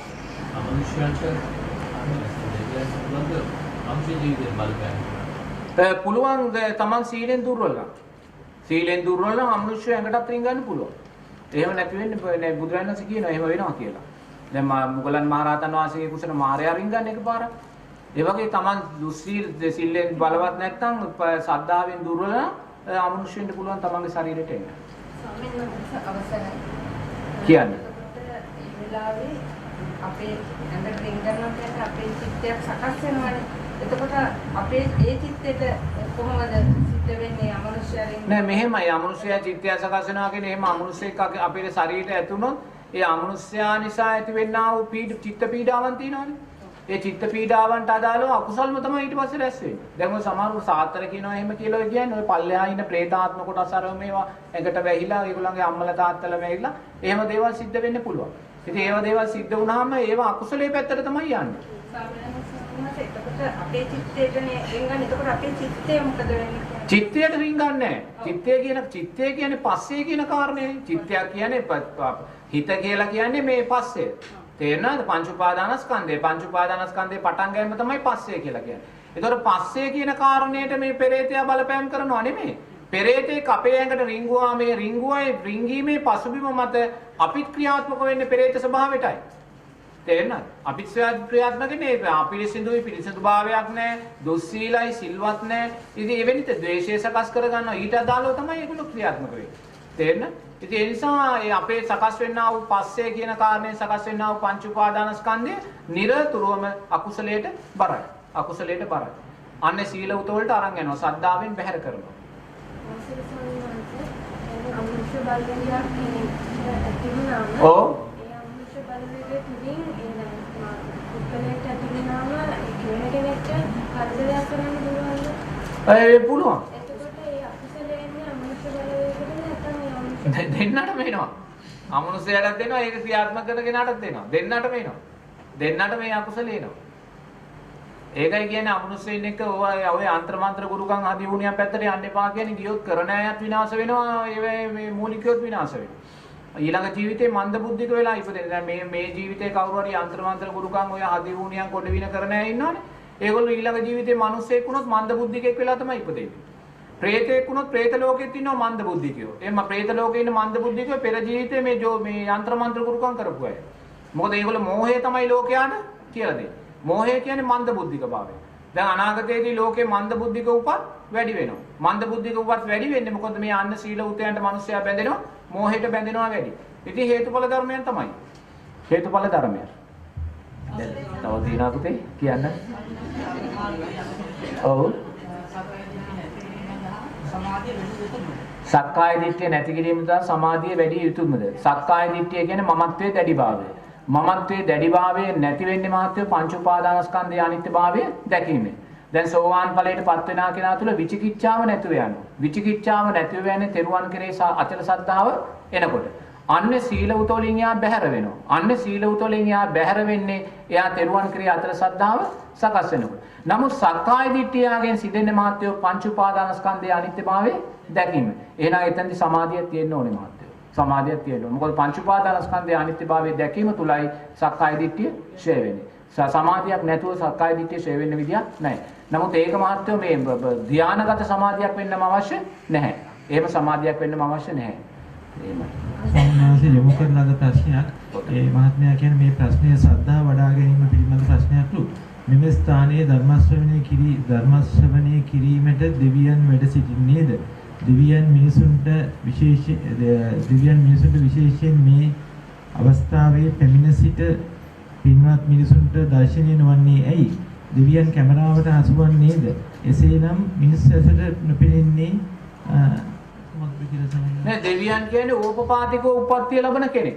තේරෙනවද? දෙවියෝ කියන්නේ ඕපපාතික උප්පත්තිය ලබන කෙනෙක්. අපි වගේ ඝනකයක් තියෙන කෙනෙක් නෙමෙයි. නමුත් සමාධියෙන් දෙවියන්ගේ කය ඝන කරලා දකින්න පුළුවන් කියලා බුදුරජාණන් වහන්සේ දේශනා කරනවා. සමාධිය. නමුත් මේ සමාධියෙන් දෙවියා කියලා කියන්නේ මේ මනුස්ස රූපේම කෙනෙක් තමයි. මිනිසයාට වඩා ආයුෂ වර්ණයේ සැපේ බලයෙන් පරිපූර්ණ කෙනෙක්. ඒ කියන්නේ පින අනුව ඒගොල්ලෝ ගිහිල්ලා උප්පත්තිය ලබනවා. දැන් ඒක ස්වාමීන් වහන්සේ කෙනෙක් දෙක ආරණ්‍යක ඉන්නකොට එයාට පේනවා මේ මනුස්ස ලෝකයේ ආශ්‍රිතව ජීවත් වෙන දිව්‍යාංගනාව. එයා මේ දිව්‍ය තලයක ඉන්න කෙනෙක් නෙමෙයි. මේ මනුස්ස ලෝකයේ ඒගොල්ලෝ මේ අපි දෙන පින් ගන්නවා, පින් දකින්නවා. ඒතර මේ මනුස්ස ලෝකයේ ඉන්න දිව්‍යාංගනාව කියන්නේ මේ එයා මේ අවුරුදු 65ක වගේ වයස කාන්තාවක්. හොඳේ එයා හොඳේ ලස්සන සුදු සාරිය, දිලිසෙන සුදු සාරිය, සුදු හැට්ටයක් ඇඳලා එයාට සිංහාසනයකුත් පහළ වෙලා තියෙනවා. සිංහාසනය කියන්නේ මෙන්න මේ වගේ පුටුවක්. සිංහාසනය හොඳ ලොකු පුටුවක්. ස්වාමීන් වහන්සේලා පන්සල් වල ඉඳගන්නේ මේ ආසනේ මෙයාට බද්ධ වෙලා තියෙන්නේ. තේරෙනවද? දැන් අර ස්වාමීන් වහන්සේ සමාධියෙන් දකින්නකොට මේ ආසනයේ මත වාඩි වෙලා ඉන්න එර්දියෙන් ගමන් කරන දිව්‍යාංගනාව තමයි දකින්නේ. දැන් මෙයා යන තැන පුටුවක් යනවා. පුටුවට බද්ධ වෙලා වගේ තියෙන්නේ. තේරෙනද? ඒ කියන්නේ මේක අරුම පුතුම දෙක හිතා කෙනෙක් විශ්වාස කරන්නේ නැහැ. දැන් මම මහත්යෝ මෙහෙම එහාට මෙහාට යනකොට පුටුවත් ඇලිලා මට කියනවාද නෑනේ නේද? නමුත් මේ දිව්‍යාංගනාව පුටුවට බද්ධ වෙලා තියෙන. එයාට ඒ සිංහාසනේ ලැබිලා තියෙන්නේ. තේරෙනවද? එතකොට දැන් ස්වාමීන් වහන්සේ මේක හොයලා තිනවා මෙයා කවුද කියලා. එතකොට බලනකොට ඒ ගමේම හිටපු උපාසකම්ම කෙනෙක්. මේ ගමේම හිටිය උපාසකම්ම මහත්යෝ ගිහි ජීවිතයේදී උපාසිකා කාලේදී හරිම ආසයි ආසන පනවන. තේරෙනවද? ආසන පනවන්නේ. හාමුදුරුවන්ට ලස්සන සුදුරේදී එලලා මේ උස ආසන පනවලා ඒ ආසන පනවන්නේ එයා හරිම ආසය. එයා දන් දෙන්න නෙමෙයි වැඩි ආස. හාමුදුරුවන්ට ලස්සන ආසන පනවලා දැන් එහෙම සමහර එහෙම තියෙනවනේ. ඒකට කැමති. ආසන පනවලා ලස්සන සුදුරේදී එලලා මල් අතුරලා. එතකොට එයා මේ මැරෙන වෙලාවෙ වෙනි ආසන පැනවීමේ කුසලයක් තමයි යාට මතක් වුනේ. ඒ නිසා මාත්‍ය සිංහාසනයක් වගේ පුටුවකට බද්ධ වෙලා එයා ඒ පුටුවත් යන තැන එයා ඒ පුටුවේ වාඩි වෙනවා. එයා එර්තියෙන් යනකොට එයාට ඒ පුටුවත් එයා යනවා. ඒතකොට මාත්‍ය පින. තේරෙනවද? ඒතකොට තවත් අපි දන්න ස්වාමීන් වහන්සේ කෙනෙක් උතුම් සමාධියෙන් පස් වෙනකොට එයාට පේනවා දිව්‍ය තලයේ ඉන්න දිව්‍යාංගනාව පිරිස. ඒ දිව්‍යාංගනාව පිරිස මාත්‍ය දැන් ගත්තොත් ඒගොල්ලෝ මලින් හැදිලා තින්නේ දිව්‍යාංගනාව. මලින් අපේ වගේ මේ මස රෝම කූපේ යාට නැහැ. මාත්‍ය හොඳ සුදු ලස්සන විනිවිද පේන සුදු පාට පොලිතින් එකක් අරගෙන ඒ පොලිතින් එකට රෝස පාට ඕකිඩ් මල් පුරවන්නේ. රෝස මාට ඕකිඩ් මල් සම්පූර්ණයෙන්ම පිරෙවුවාම දැන් මෙතන ඉඳන් බලද්දි පේන ස්වභාවයක් තියෙනවනේ. ඒ දිව්‍යාංගනාව ඒ වගේ මලින් හැදිලා තියෙනවා. ඒ කියන්නේ බුදුරජාණන් වහන්සේ දැන් මේ වගේ කරන මලින් මේ කළා වූ පූජාවන් මාත්‍යාට මැරෙන වෙලාවේදී මෙවැනි දෙයක් සිද්ධ වුණා. මාත්‍යා මලින් ඇතුළා වූ දෙවියෙක් වෙනවා. තේරුණාද? ඒ වගේ මේ කලාව කුසලයට අදාළව තමයි ප්‍රතිසන්දිය සකස් වෙන්නේ. දැන් ඒක ස්වාමීන් වහන්සේ නමක් හිටියා. ඒ ස්වාමීන් වහන්සේ අපවත් වෙන වෙලාවේ සතර අපායේ මිදිලා හිටියේ නැහැ. සතර අපායේ මිදිලා හිටියේ නැහැ. එයා අනතුරකට ලක් වෙලා අපවත් වෙන්නේ. අනතුරට ලක් වෙද්දී ආ දැඩි විදියට ගැටෙනවා ඒ අනතුරේදී. ඒ ගැටෙන නිසා එයා එකපාරටම ගිහිල්ලා මේ සතර අපායේ මේ සද්දන්ත ප්‍රේතෙක් වෙලා උපදිනවා. මොකද ප්‍රේත ලෝකෙත් තියෙනවා සද්දන්ත ප්‍රේතයෝ. පිනෙන් වැඩි ප්‍රේතයෝ ඉන්නවනේ. උපාදානයේ සකස් වුණ එතෙන්ට නමුත් පින වැඩි. ඒගොල්ලෝ අනිත්‍යයට වඩා අඩි 8ක් 10ක් උස සද්දන්ත ප්‍රේතයෝ. ඒ ප්‍රේතයෝ දැක්කම අනිත් ප්‍රේතයෝ පලා යනවා. මේ වගේ සද්දන්ත ප්‍රේතෙක් වෙලා මෙයා ඉපදුනේ මේ කෙනා. කෙනා මෙහෙම ඉපදිලා ඊට පස්සේ මෙතනින් කොහොම හරි ওই පින් අනුමෝදන් වෙලා මේවා කළා. මොකද දැඩි විදියට සිල් රැකපු කෙනෙක් එයා. මොකද අර අනතුරේ මැරුණ නිසා යා එකපාරට අතෙන්ට වැටෙන්නේ. නමුත් පින තිබ්බා හොඳට. නමුත් මෙයා මෙතනින් ගිහිල්ලා මහත්තයෝ ශාස්ත්‍රීය දෙවියෙක් වෙලා ඉපදෙනවා. ඒතකොට මේ ස්වාමීන් වහන්සේ දකින්න ඒ ශාස්ත්‍රීය දෙවියා. ඒ දෙවියා මහත්තයෝ එරමිනිය ගොතාගෙන ඉන්න ස්වභාවයෙන් තමයි ඉඳලා තියෙන්නේ.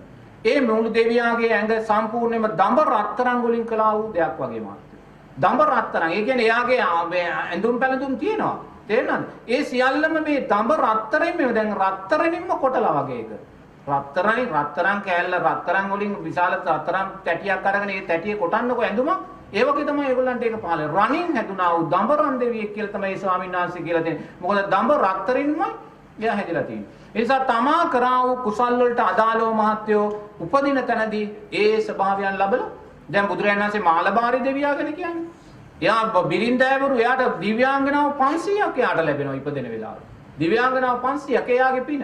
ඒ දිව්‍යාංගනාව 500 මොකද කරන්නේ?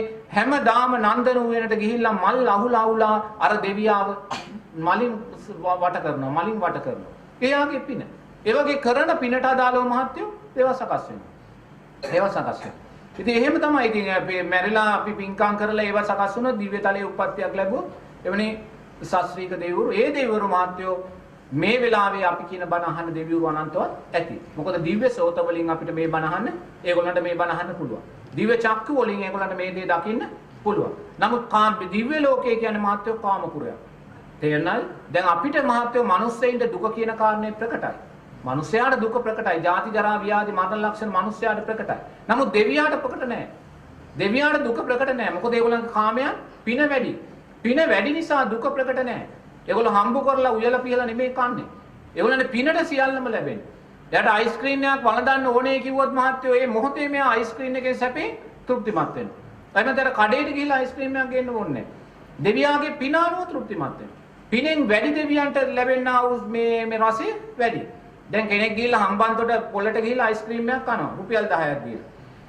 තව කෙනෙක් කාගිල්ස් එකට ගිහිල්ලා රුපියල් 200ක් දීලා අයිස්ක්‍රීම් එකක් දෙන්නම කන්නේ අයිස්ක්‍රීම්. නමුත් දෙන්න කන අයිස්ක්‍රීම් දෙකේ රස දෙකේ වෙනසක් තියෙනව නේද? ඒ වගේ පිනෙන් වැඩි දෙවියාට අරක ලැබෙනකොට එයාට ලැබෙනා වූ සැපේ වැඩි. පිනෙන් අඩු කෙනාට අරක ලැබෙනකොට එයාට සැපේ ලැබෙනා වූ සැපේ. ඉතින් මේ වගේ මේ මනුස්ස ලෝකෙන් වගේ පන්ති ભેදය තුල තමයි දෙවියෝ ජීවත් වෙන්නේ. ඉතින් ඒ වගේ දෙවියන් අර කාමයන් තුල ජීවත් වෙන නිසා සැපේ වැඩි නිසා මහත්යෝ ධර්මයට හිත යොමු කරන්න තියෙන අවස්ථා ලැබෙන්නේ නැහැ. නමුත් මාර්ගඵලලාභී දෙවියන්ගේ தත්ත්වය ඊට වඩා වෙනස්. එනිසා මාර්ගඵලලාභී දෙවියන්ට ඕන වෙලාවකට අනුන්ගේ ධර්මයක් කාලේ ධර්මය නුවණින් මෙනෙහි කරලා නිවන් අවබෝධ කරගැනීමේ ශක්තිය තියෙනවා. නමුත් කාමයන්ට බර වෙච්ච දෙවිවරු මහත්යෝ මෙවැනි ධර්ම දේශනාවලට හිත යොමු කරන්න තියෙන අවස්ථාව අඩු. මොකද ඒගොල්ලන්ට දුක ප්‍රකට වෙන්නේ නැහැ. දුක ප්‍රකට වෙන දිව්‍ය ලෝකයේ තියෙන ස්වභාවයක් තමයි ඒක. දිව්‍ය ලෝකවලින් දිව්‍ය තලවල ඉන්න දැන් මාර්ගඵලලාභී නොවන දෙවියෙකු දිව්‍යාංගනාවකට මාර්ගඵල ලැබීමක් එම දිව්‍ය තලවල තියෙනවද ස්වාමීන් වහන්සේ? මෙහෙමයි. එහෙම නැහැ කියන්න බෑ. මොකද බුදුරජාණන් වහන්සේගේ කාලේ මාත්‍යෝ දසදහස් ගණන් දෙවිවරු මාර්ගඵල ලැබුවා. ඒ මාර්ගඵල ලැබුවේ එක හේතුවක් නිසා. මොකද බුදුරජාණන් වහන්සේ දිව්‍ය තල වලට ගිහිල්ලා බණ කියනවා. මහරහතන් වහන්සේලා දිව්‍ය තල වලට ගිහිල්ලා බණ කියනවා. ඒතොර එදා තිබ්බා වූ රහතන් වහන්සේලා දසදහස් ගණන් බණ කියනකොට ඒවා දිව්‍යසෝත වලින් අහලා ධර්මය අවබෝධ කර ගන්නවා. නමුත් අද ඒක එහෙම නෑ මාත්. අද බුදුරජාණන් වහන්සේ නමක් නෑ දිව්‍ය තල වලට ගිහිල්ලා බණ කියන්නේ. අද මේ එර්දියේ තියෙන රහතන් වහන්සේලා නෑ දිව්‍ය තල වලට ගිහිල්ලා බණ කියන්නේ. නමුත් එදා පුළුවන් වුණා කියලා අද ඒ පුළුවන්කම හුඟක් හීනයි. නමුත් බුදුරජාණන් වහන්සේ කියනවා අනාගාමී බ්‍රහ්මයෝ සමහර කාලයට ඇවිල්ලා දිව්‍ය තල වල බණ කියනවා කියලා. එහෙම බණ අහලා කෙනෙකුට නිවන් දකින්න මේ කියන බණ අහලා නුවණින් මෙනෙහි කරලා තමන්ට ධර්මය අවබෝධ කරගන්න පුළුවන්. ඒ මාර්ගය තියෙනවා. නමුත් මාත්‍යෝ දිව්‍ය තලයට ගිහිලා නිවන් අවබෝධ කරගන්නවා කියන එක ලේසි නැහැ.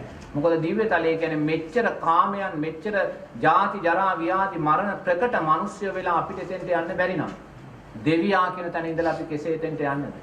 දෙවියා කියන්නේ සිතූ සම්පත් ලැබෙන තැන. මෙච්චර දුක ප්‍රකට වෙලා මේ හැම දෙයක්ම දුක කියන කාරණේ පේනවා. පෙනිලත් අපිට බෑ අතෙන්ට තාම ය아가න්න. එහෙනම් අතෙන්ට ගිහිල්ලා අපි කෙසේ යයිද කියන කාරණේ නුවණින් ගලපන්න ඕනේ. එහෙම ගලපුවට අපිට තේරෙනවා මේක කරන්න බැරි දෙයක් කියලා. නමුත් සතර අපායේ මිදුණු දෙවිවරු ඒ දක්ෂභාවය ලබනවා. අවම වශයෙන් සද්ධානුසාරී ධම්මානුසාරී දෙවිවරුවත් උනොත් අපිට යම් තැනක් ගන්න පුළුවන්.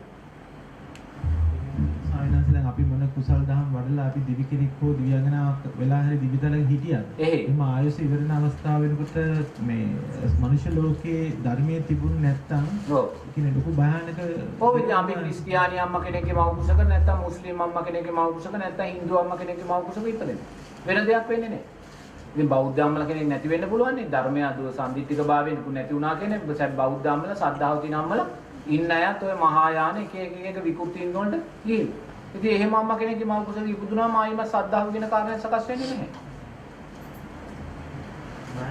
ඒක තමයි භයානකයි කියන්නේ.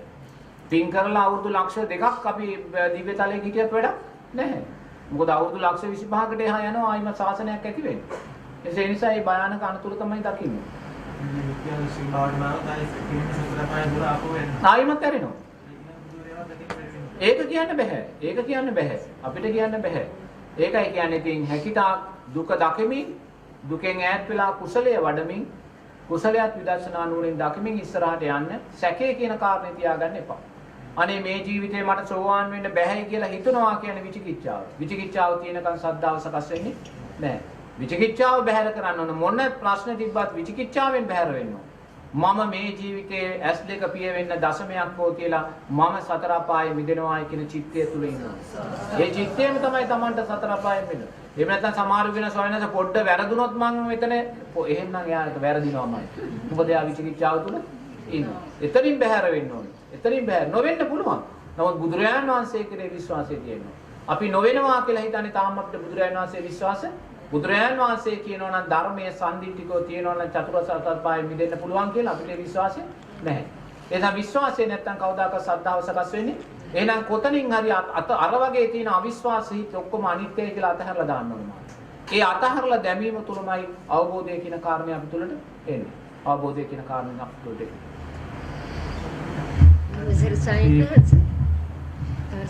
මොකද්ද? සෝවාන් ඵලයේ තීජ කෙනෙක් මරණයෙන් මත්තේ දිව්‍ය ලෝකයේ සමහර බොහෝ දුරට උපදිනවා. සුගතියේ උපදිනවා කියලා බුදුරජාණන් වහන්සේ කියනවා.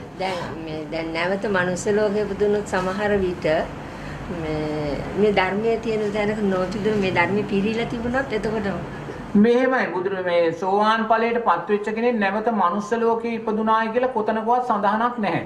කිසියම් සූත්‍රයක එහෙම දෙයක් මම නම් දැකලා නැහැ. තේරෙනවද? ඒ නිසා මම නම් හිතන්නේ මේ බුදුරජාණන් වහන්සේ කියන සුගතියේ ඉපදෙනවා කියලා. දැන් සුගතියට තමයි මනුස්ස ලෝකයත් අයිති. නමුත් කොතනකවත් සෝවාන් ඵලයට පත් වෙච්ච කෙනෙක් නැවත මනුස්ස ලෝකයේ ඉපදුනා කියලා කොතනකවත් මම නම් දැකලා නැහැ. මම නම් දැකලා නැහැ. දිව්‍ය තලවලමයි බ්‍රහ්ම තලවලම ඉපදෙන ස්වභාවයක් තමයි මම හිතන්නේ.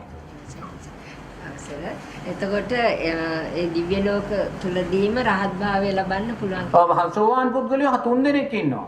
එක්කෙනෙක් අනිවාර්යයෙන්ම ඊළඟ ජීවිතයේදී සෝවාන් ඵලයටපත් වෙනවා. ඊළඟ කෙනා ආත්ම භාව 7 ඇතුළත සෝවාන් ඵලයටපත් වෙනවා. අන්තිම කෙනා අවසාන 7 වෙනි ආත්ම භාවය කරා යනවා. මේ 3 දෙනෙක් ඉන්නවා සෝවාන් ලක්ෂණ තියෙන. ඔව්.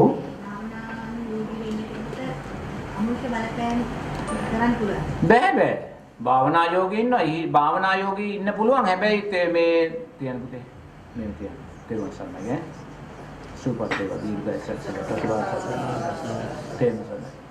දැන් භාවනා කරන්නේ සීලයෙන් පරිපූර්ණ නැත්නම් භාවනා කරන කෙනා සද්ධාවෙන් පරිපූර්ණ නැත්නම් ඒව වෙන්න පුළුවන්. තේරුණාද? සද්ධාවෙන් පරිපූර්ණ නැත්නම් සමහරව ඉන්නවනේ භාවනා කරනවා. නමුත් කවදාකවත් පන්සලකට යන්නේ නැහැ. හාමුදුරුවෝ කෙනෙකුට දානයක් දෙන්නේ නැහැ. හැම වෙලාවෙම ස්වාමීන් වහන්සේලාගේ නරකක්ම තමයි හිතා ඉන්නේ.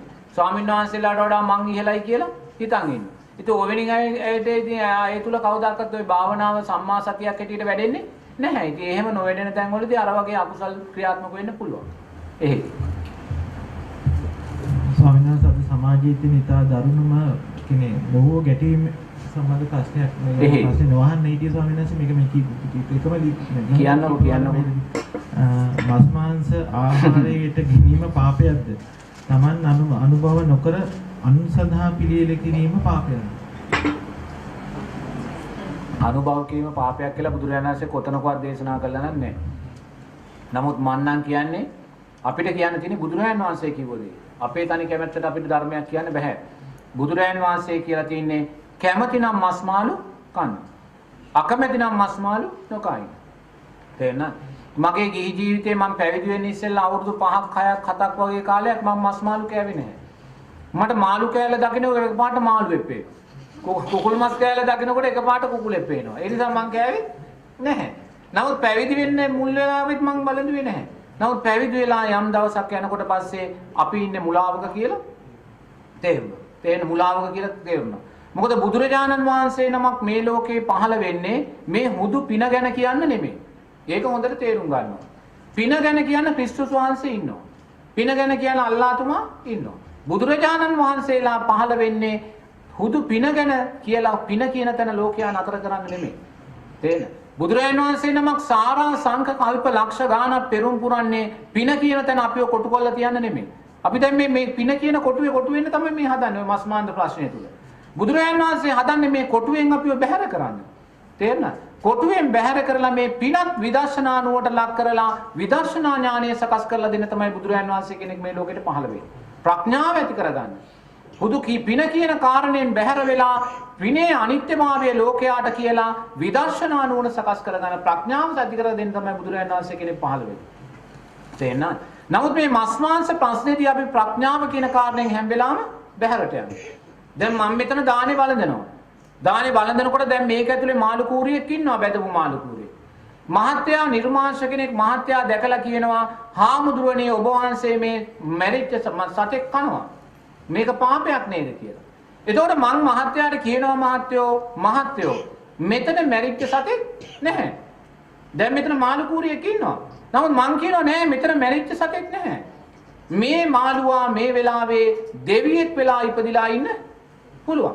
මේ මාළුවා මේ වෙලාවේ මිනිස්සෙක් වෙලා ඉපදිලා ඉන්න පුළුවන්. මේ මාළුවා මේ වෙලාවේ නැවත මාළු පිටරයකම උප්පත්තියක් ලබන්න පුළුවන්. එහෙනම් මහත්තයෝ අපි මේ රණ්ඩු වෙන්නේ කොහේ හරි ඉපදිලා ඉන්න සතෙක් වෙනුවෙන් නේද? අපි රණ්ඩු වෙන්නේ කොහේ හරි ඉපදිලා ඉන්න සතෙක් වෙනුවෙන්. නමුත් ආයිමත් මහත්තයා මගෙන් අහනවා නෑ හාමුදුරනේ මෙතන දැලකට පැටලිලා මරපු මාළුවෙක් ඉන්නව නේද කියලා. ඔව් ඉන්නවා. තේරෙනවද? එයා දැලට අහු කරගත්ත මිනිස්සෙක් ඉන්නවා නම් ඒ අහු කරගත්ත කෙනාට ප්‍රාණඝාත අකුසලයේ සිද්ධ වෙනවා. එයා දැලට අහුනේ මහත්තයෝ එයාගේ සංස්කාර නිසා. තේරෙනවද? සමහරු දරුවන් ඉන්නවා මව් කුසේදී මේ දරුවා මැරෙනවා. සමහර දරුවන් ඉන්නවා ඉපදෙන මොහොතේ මැරෙනවා. සමහර දරුවන් ඉන්නවා අවුරුද්දේදී දෙකේදී තුනේදී හතරේදී මැරෙනවා. ඇයි ඒ? සංස්කාර. එයාට ඊට වඩා ජීවත් වෙන්න එයා පෙර සංසාරේ කළා වූ අකුසල් විපාකයක්. එහෙමනම් මාත්‍යෝ මේ මාළුවා දැලට අහුනේ එයාගේ අකුසල් සංස්කාරය එයාට ඊට වඩා ජීවත් වෙන්න තිබ්බේ නැහැ. මුහුදේ නැද්ද අවුරුදු 10ක් ජීවත් වෙන මාළු? මුහුදේ නැද්ද අවුරුදු 50ක් ජීවත් වෙන මාළු? මුහුදේ නැද්ද අවුරුදු 100ක් ජීවත් වෙන මාළු? මං වගේ 10 ගුණයක් 25 ගුණයක් විශාල මාළු මුහුදේ නැද්ද? ඒගොල්ලෝ කොහොමද ජීවත් වෙන්නේ? ඒගොල්ලෝගේ කුසල් සංස්කාර. ඒගොල්ලන්ට දීර්ඝායුෂ අරයා මැරෙන්න තිබ්බා. මැරෙන්න තිබ්බ නිසායි එයා දැලට එච්චරයි. එතන වෙන දෙයක් උනේ නැහැ මාත්. එහෙමනම් කවදා හරි දවසක තිරිසන් සතෙක් වෙලා කෙනෙක් උපදින්නේ එයාගේ අකුසල් විපාකයක් නිසාම. දැන් මේ ජීවිතේ කුකුල් මස් කඩේක කුකුළු මරන කෙනා දවසට කුකුළු 100ක් 200ක් මරනවා. තේරෙනවද? එතකොට මේ දවසට 100ක් 200ක් කුකුළු මරන කෙනා අවුරුදු 25ක් කුකුළු මැරුවොත් කොච්චර කුකුළු ගානක් මරයිද? දැන් මේ මිනිස්සයා මැරිලා ගිහිල්ලා මහත්යා හිතනවාද දෙවියෙක් වෙයි කියලා? මිනිස්සෙක් වෙයි කියලා හිතනවාද? කුකුලෙක් වෙලාමයි ඉපදෙන්නේ. ඇයි කුකුලෙක් වෙන්නේ? මැරුම් කන. කුකුල මැරුවා යා මැරුම් කන. දැන් හරකෙක් වෙලා ඉපදින්නේ කවුද? පෙර හරක් මරපු කෙනෙක්. ඇයි මෙයා මැරුම් කන? එහෙනම් මාතෝ කර්ම විපාකේ අපිට නවත්තන්න බෑ. ඔබ නවත්තන්න බෑ. මොකද එයා කළා අකුසලයක් යා විපාක දෙන්නේ. තේරෙනවද? මහත්තයා කුකුල් මස් කඩේට ගිහිල්ලා පෙට්ටියේ කූඩුවේ දාලා ඉන්න පන පිටින් කුකුලෙක් ගෙනල්ලා ගෙදර ගෙනියනවා මම මෙයා මරන්න දෙන්නේ නැහැ කියලා. මහත්තයා හිතනවා මහත්තයාගේ ජීවිතේ ගලව ගත්තා කියලා. නමුත් එයා ගෙදර ගිහිල්ලා දවස් 45ක් හිටියට පස්සේ එයා මැරිලා යනවා.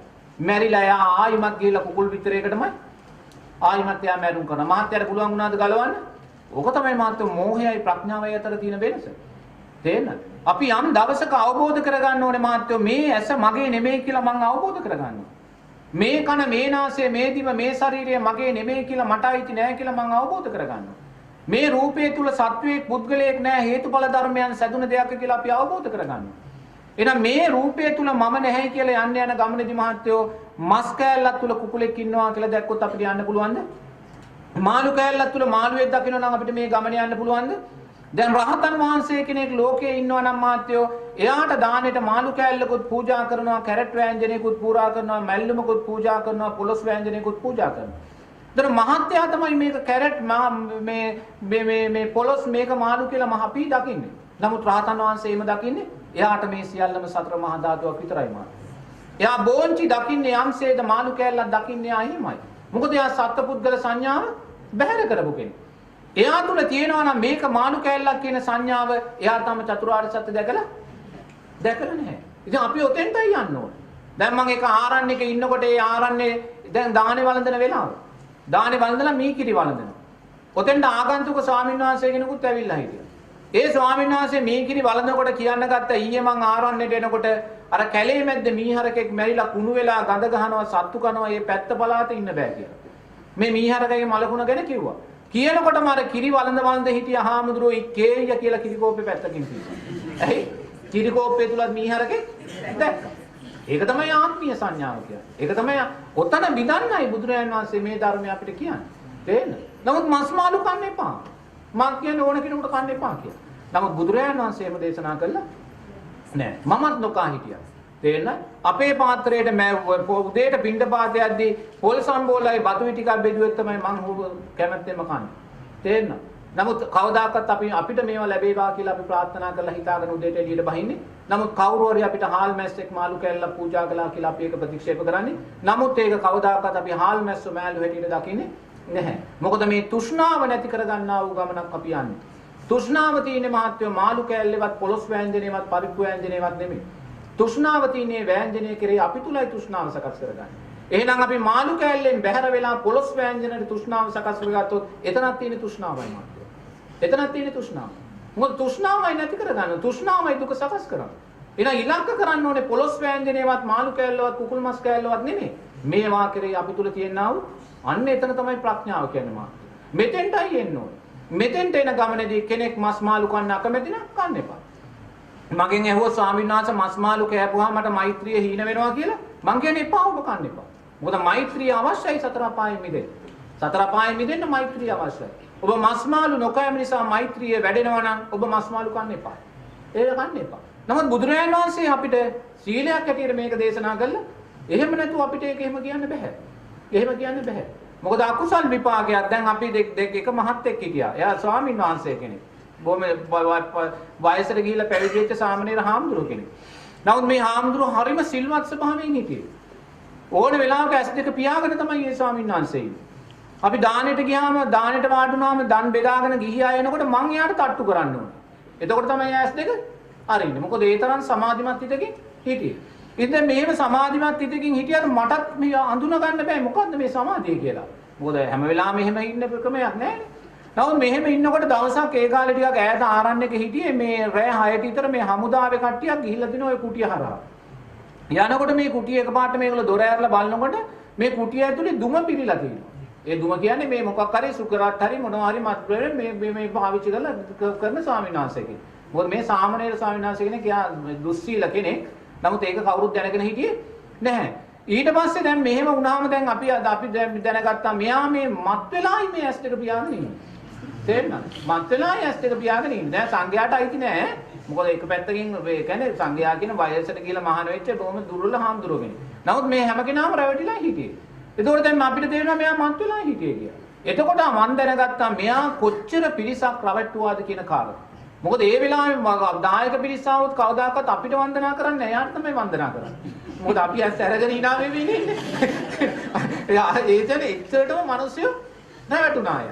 එතකොට අපි දන්න ස්වාමීන් වහන්සේ කෙනෙක් මේ සිද්ධිය වෙද්දී උනාට පස්සේ එයා සමාධියෙන් අරමුණු කරලා බලලා තිනවා මේ ස්වාමීන් වහන්සේ මේ අකුසල් නිසා මේ වෙලාවේ අපවත් වුණොත් මෙයා කොහේ උප්පත්තියක් ලබයිද කියලා.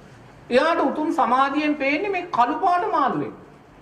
කළු පාට මාළුවෙක්. දැන් ඊට පස්සේ එයා මේක එයාගේ නුවණින් ගලපලා බලනවා කොහොමද මෙයා මාළුවෙක් වෙන්නේ කියලා. තේරෙනවද? එතකොට මෙයා මාළුවෙක් වෙනවා කියන්නේ මොකද්ද? මෙයා ඒ වෙලාවේ දැන්ට ඒක අදාළ නැහැ. දැන් සමහර විට ඒ හාමුදුරුවෝ සෝවාන් වෙලා ඉන්න පුළුවන්. සමහර වෙලාවට එයා සතර අපායට වැටිලා පරාජිකා වෙලා ඉන්න පුළුවන්. ඒ නිසා දැන් අදාළ නැහැ. ඒ වෙලාවේ මේක අදාළ. එතකොට ඒ වෙලාවේ මාළුවෙක් වෙනවා කියන්නේ මෙයා ඒ වෙලාවේ අපවත් වුණොත් මාළු බිත්තරයකට තමයි බහින්නේ. දැන් අපි බලන්න ඔය පාරේ යනකොට වෙල්ලයිනේ ඔය වැව්වයිනේ එහෙම කොක්කු ඉන්නවා. මේ කොකා එක කකුලක් උස්සගෙන සිල්ගත් සෙයියාවෙන් තමයි බලාගෙන ඉන්නේ. බලාගෙන ඉඳලා ළඟට එන මාළුවා අල්ලගෙන කනවා. නමුත් මාළුවා රැවටෙනවා කොකාට. මාළුවා කවදාක්වත් හිතන්නේ නැහැ කොකා මාව අල්ලලා කාවි කියලා. මොකද ඒ තරම් සිල්ගත් ස්වභාවයෙන් තමයි කොකා ඉන්නේ. එතකොට දැන් මේ මාළුවා මෙහෙම මාළුවෙක් ඉපදුනාම අර සිල්ගත් ස්වභාවයෙන් ඉන්න කොකා අර මාළුවාව මරාගෙන අන්න හේතුඵල ධර්මය. දැන් මෙයා මෙතෙන්ට තමයි මේ යන්නේ. තේරෙනවද? ඒ කියන්නේ දැන් මහත්තයා යනකොට මහත්තයාට පෙවුනේ කොකෙක් මාළුවෙක් අල්ලන් කනවා මහත්තයා කියන්නේ අනේ පව් කියලා. පව් කියලා හරියනවද? හේතුඵල ධර්මයක්. අකුසල් විපාකය. මෙතන මේක තමයි බුදුරජාණන් වහන්සේ මතු කරලා දෙන්නේ මහත්තයෝ. එහෙනම් මාළුවෙක් වෙලා ඉපදෙන්නේ කවුද? අකුසල් විපාකයක් කරපු කෙනෙක්මයි. අපිට ඒක වළක්වන්න බැහැ. නමුත් අපි මස් මාළු කන්න නැත්නම් නොකයි. අපි මස් මාළු නොකෑව කියලා කාල් මහත්තයෝ ඔය සත්තු මැරෙන එක කවදාකවත් වැළක් වෙන්නේ. හෙට පාලකයෙක් මේ රටේ පහළ වෙලා නීතියක් ගෙනාවොත් හෙට ඉඳන් කිසිම හරකෙක් කිසිම ඌරෙක් කිසිම එළුවෙක් කුකුලෙක් මාළුවෙක් මරන්න දෙන්නේ නැහැ කියලා. අවුරුද්දක් යනකොට මහත්තයෝ මේ රටේ සත්ව ගහණය මනුස්ස ගහණය ඉක්මවල යනවා. ඉක්මවල ගිහිල්ලා හැදෙන්නා වූ ලෙඩ රෝග වලින් මුළු මනුස්ස ගහණයම වඳ වෙලා යනවා මහත්තයෝ. එහෙනම් මේවා යථාර්ථයක් නෙමෙයි. ලෝකී කියන්නේ දුක. දුක කියන්නේ මායයටයි තියෙන්නේ. දුක කරා ලෝකේ ඇදිලා යනවා. ඒක ලෝකේ කවදාකවත් නවත්තන්න බෑ. අපි මේකෙන් මිදලා යන්න ඕනේ. අපි මිදෙන්න නම් පාර මේකයි කියලා බුදුරජාණන් වහන්සේ අපිට දේශනා කරනවා. එතන තමයි මස්වාංශ ප්‍රශ්නය ආරම්භ. නමුත් නැවතත් මම කියනවා කැමැති නම් කන්න අකමැති නම් නොකන්න. අපි කවදාකවත් අපිට මස් මාංශ ඕනේ කියලා කියන්නේ යන්නේ. එහෙම ස්වාමීන් වහන්සේ කෙනෙක් ඉල්ලනවා නම් යාගේ ස්වාමීන් වහන්සේ නම නෙමෙයි යා. යාගේ ගුණයක් නැහැ. අපිට ලැබෙන දේ අපි වළඳනවා. ඒ ලැබෙන දේ අපි මස් මාංශ එළවලු කියලා බෙදාවෙන් කරන්නේ. මේ සියල්ලම සතර මහා ධාතුවක් හැටියට දකිමින් තමයි අපි ඒ කටයුතු සිදු කරන්නේ. ස්වාමීන් වහන්සේ කෙනෙක් දාන දෙපාර ඉල්ලුවොත් පුතේ යාගේ ගුණයක් නැහැ. දෙන එකනට පව් සිද්ධ වෙන්නේ නැහැ. කැමති දේ දෙන්න. කැමති දේ දුන්න නැත්නම් එයා සතුටු වෙන්නේ නැහනේ. මේ ඉල්ලුවොත් දෙන්න නොදෙන්න එපා. තේරුණාද? එයා සතුටු කළොත් ඔබට පින ලැබෙන්නේ නේද? එයා සතුටු නොවි දාන කෑවොත් ඔයාලට පින ලැබෙනවද? ඔබට ලැබෙනවා. ඔබේ ශක්තියෙන් ඔබට ඇති කරගන්න පුළුවන්. නමුත් ඉතින් අරහාමුදුරුවෝ බණ කියද්දී හරියයි මොකක් හරි දෙයක් කිව්වොත් ඔබේ හිත සවුත් වෙනවනේ නේද? ඒ නිසා කැමැති ඉල්ලුවොත් දෙන්න. තේරුණාද? නමුත් ඉතින් අපේ දින අකුසල් පුතේ අපිට ඒවා දකින්න ලැබෙන්නේ අපේ අකුසල් නිසා. දැන් ඕමෝම කියලා කාසාය කණ්ඨක කියන කෙනා සත්තු මරාගෙන කන කෙනෙක්. තේරුණාද? අරක්කු බීලා ඉන්නේ යා පන්සලේ. එයා ළඟට ගිහිල්ලා සාංගික කරලා මිනිස්සු දන් දෙනවා. මොකද එයා තමයි සමාජයේ ඉන්න ලොකුම සිල්වතා. එහෙනම් සමාජය කොච්චර පිරිහීමටපත් වෙන්නේ නැද්ද? ඒ නිසා මේ දකින්නේ මොකද්ද? මේ ධර්මයේ දකින්නේ, මේ විනාශය දකින්නේ, මේ දුක දකින්නේ. තේරෙනවද? එහෙනම් දකින්න මේවා දකිද්දී දානය කියන තැන තව කොටු වෙලා යන්න එපා. දන් දෙන්න. දානය තුල කොටු වෙලා යන්න එපා. තේරෙනවද? ඒ නිසා ස්වාමින් වහන්සේලා ඉල්ලනවද නැද්ද කියලා හිතන්නත් යන්න එපා. ඉල්ලුවොත් හදලා දෙන්න. ඉල්ලුවේ නැත්තම් ඔබ අකමැති නම් හදලා දෙන්න යන්න එපා. මං ගිහි කාලේ මං පන්සලේ ඉන්නකොට මං පන්සලේ මේ ඉන්නකොට දවසක් රැය 4 විතර ස්වාමීන් වහන්සේ කෙනෙක් ස්වාමීන් වහන්සේ ඇවිල්ලා කිව්වා ආම්දුරනේ අද හරි ප්‍රශ්නයක් නේ මට උනේ. මම මොකද්ද ස්වාමීන් වහන්සේ? අද දවල් දාන ගෙදරට ගියා. දාන ගෙදරට ගිහලා මං දාන ගන්නකොට අනේ මට එකපාරට කෙස් ගහක් හැපුණා. මට අප්පිරියයි මං දාන ගත්තේ නෑ. අනේ දැන් නම් හරි බඩගිනි මේ ලලිත් මහත්තයෝ මට මේ කෑම පාර්සලයක් ගෙනත් දෙන්න කියලා රැය 7ට කිව්වා. රැය 7යි වෙලාව. අනේ මං ඒ වෙලාවෙම මගේ ගෙදරට ගිහිල්ලා මට බෙදලා තිබ්බේ බත් එක ගෙනල්ලා දුන්නා. දීලා මං ග්‍රෑම් 100 බිස්කට් පැකට් එකක් කාලා මං නිදාගත්තා. එතනදී මං හාමුදුරුවන්ගේ වැරද්ද හොයන්න ගියේ. හාමුදුරුවන්ට උපදෙස් දෙන්න මං ගියේ නෑ. මට අවශ්‍ය වුණේ බත් එක අතහැරලා ඒ ගන්න තියෙන ශක්තිය මට ගන්න. මං ඒක ගත්තා. අරගෙන මම මෙතන ඉන්නවා ඒ හාමුදුරුවෝ කොතන ඉන්නවද කියලා මං දන්නේ නෑ. මට ඒක වැඩකුත් නෑ. ඒ නිසා අනුන් හොයන්න එපා පුතේ. අනුන් තුලින් ඔබ ශක්තිමත් වෙන්න ඔබ දක්ෂ වෙන්න. තේරෙනවද? ඒක තමයි දක්ෂභාවය කියන්නේ. අර යන ස්වාමීන් වහන්සේ මම මේ දානෙට වඩින ආරාධනා කරපු වෙලාවේ මාගේ මට අකුසල් නොවෙන්න දෙයක් ඔබ වහන්සේ මට යෝජනා කරා. ඒ තමයි මගේ නිවසේ තියෙන දාණයට මස් මාංශ ගන්න එපා කියලා කිව්වා. ඊට පස්සේ මම ඔබ වහන්සේගෙන් ඇයි එහෙම කිව්වේ කියලා. ඊට ඔබ වහන්සේ කිව්වා ඉතින් මගේ මිතාම ළඟම ඥාතියෙක් මහත්මයාත් එක්ක ගැටෙන නිසා ඒ මහත්මයා පව් පුරු ගන්න නිසා මහත්මයාට එකකින් අවසර සිද්ධ වෙයි කියලා මහත්මයා නොගෙන ඉන්න කියලා. ඒ කිව්වා වගේම ස්වාමීන් වහන්සේ මම මේකේ දාණය එලෙසින්ම මම පූජා කරලා ඔබ වහන්සේගේ තියෙන දයාව කරුණාව කොච්චරද කියලා ස්වාමීන් වහන්සේ අපිට හිතාගන්නේ. කවුරුත් මෑණියන් මෙතන වඩම්මා ගන්න තමයි ස්වාමීන් වහන්සේ මට එහෙම කිව්වේ. මොකද ස්වාමීන් වහන්සේ මගේ අම්මා මට මෙතන වඩමගෙන බැරි වුණා ස්වාමීන් වහන්සේ මම ඒ ගැන හිතන්න බෑ. ඒකත් අකුසල් විපාකයක් තමයි. මම හිතන්නේ ඒව ගැන හිතන්න එපා. ඒ සිද්ධිය ඒ හිත අනිත්‍යයි කියලා දකින්න. එහෙමයි ස්වාමීන් වහන්සේ. තව මොනවද අහන්න තියෙන්නේ? තව අහන්න දෙයක් තියෙනවද? මම කියන්නේ මේ නිර්මාංශව ජීවත් වෙන අය හරිම කියන්නේ හරි තද අදහස් තියෙනවා කියලා ස්වාමීන් වහන්සේ මට තියෙනවා.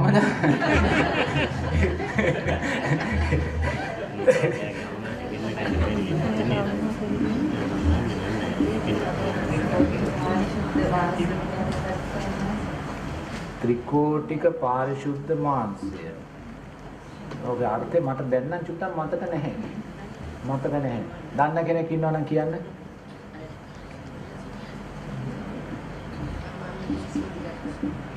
මට නම් එච්චර මේක මතක නැහැ. මතක තිබ්බා මට දැන් ඔය මස් මාංශ පැත්ත අමතක වෙලා ගිහිල්ලා තියෙනවා. මේ පැත්ත මම වඩන්නේ නැහැ. නෑ පාන හරි. තමනාරි අහන්න තියෙනවද? අවශ්‍ය ස්වාමීන් වහන්සේ. මොකද්ද? මානසී තමයි ඉතින්. තම මොකක් හරි දෙක තුනක් අහන්නකෝ. ඉස්පිරිතාලේ ළඟදී තියෙන්නේ.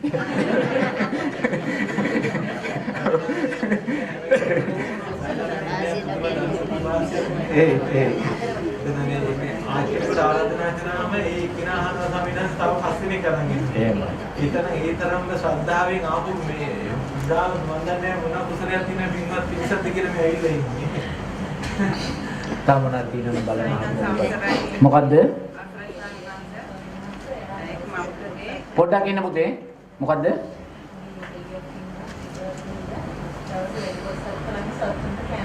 එහෙයි.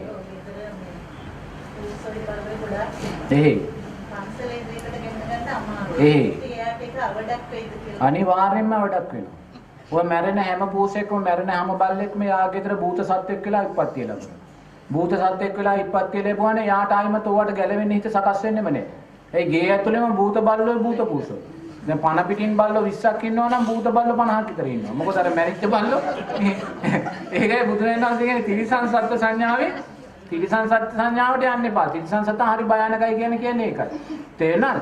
දැන් මේ අපි මැරිලා ගිහිල්ලා ප්‍රේතය වෙලා ඉපදෙනවානේ.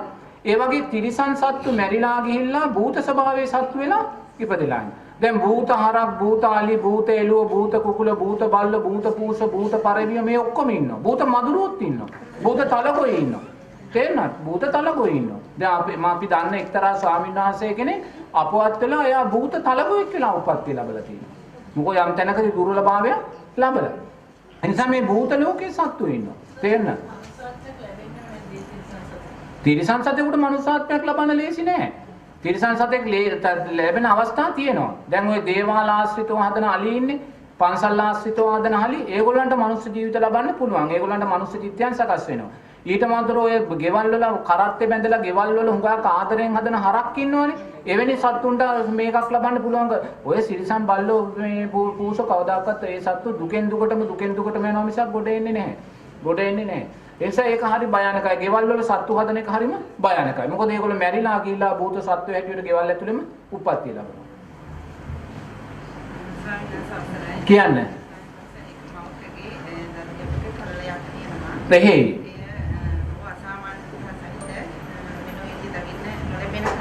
එහෙයි.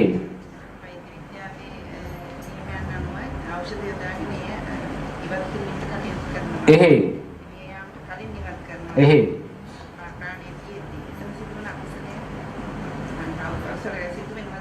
අනිවාර්යයෙන්ම ප්‍රාණඝාත අකුසලයේ සිද්ධ වෙනවා.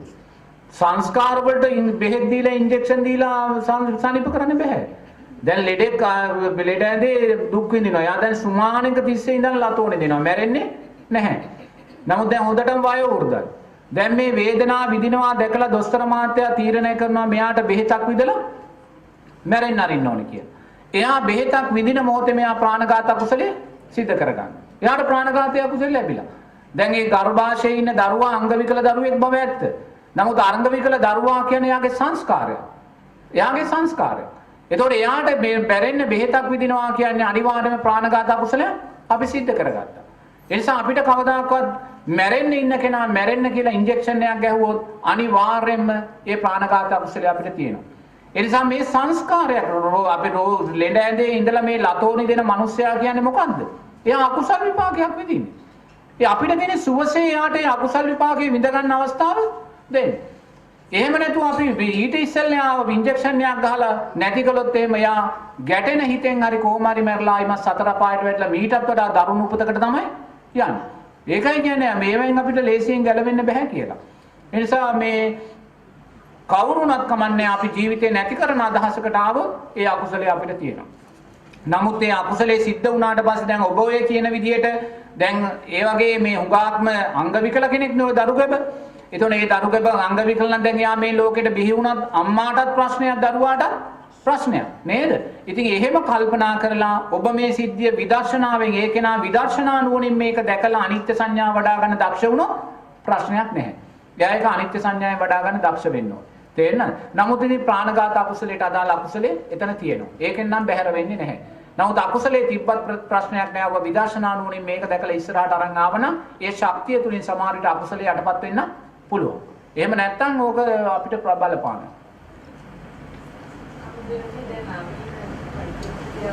එහෙයි.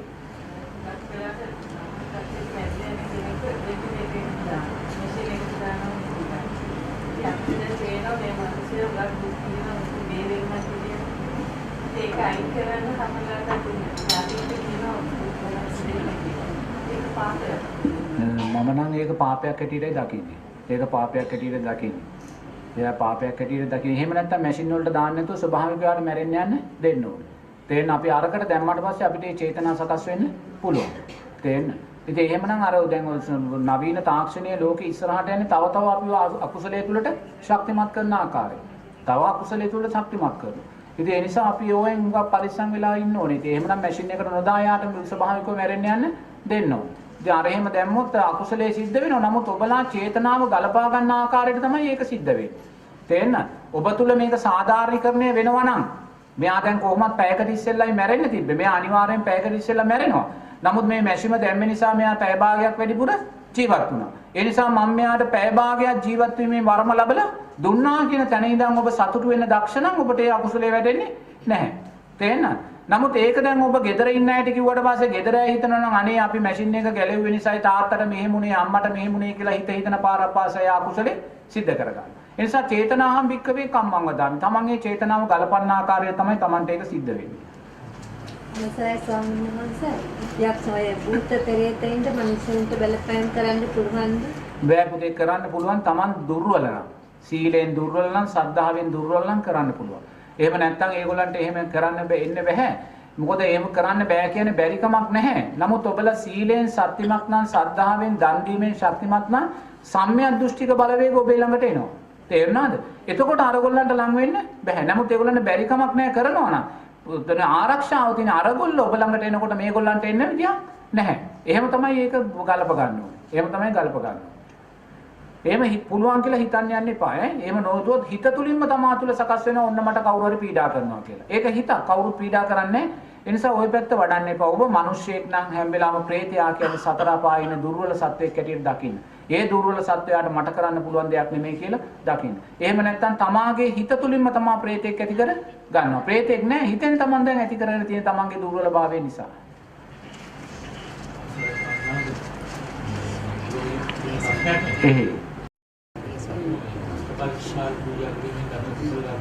අෂ්ටපරිස්කාරයෙන් ලැබෙන කුසල ධර්මයේ මහත්ය මේ සම්මා සම්බුද්ධ ශාසනයේ පැවිදි උපසම්පදාව.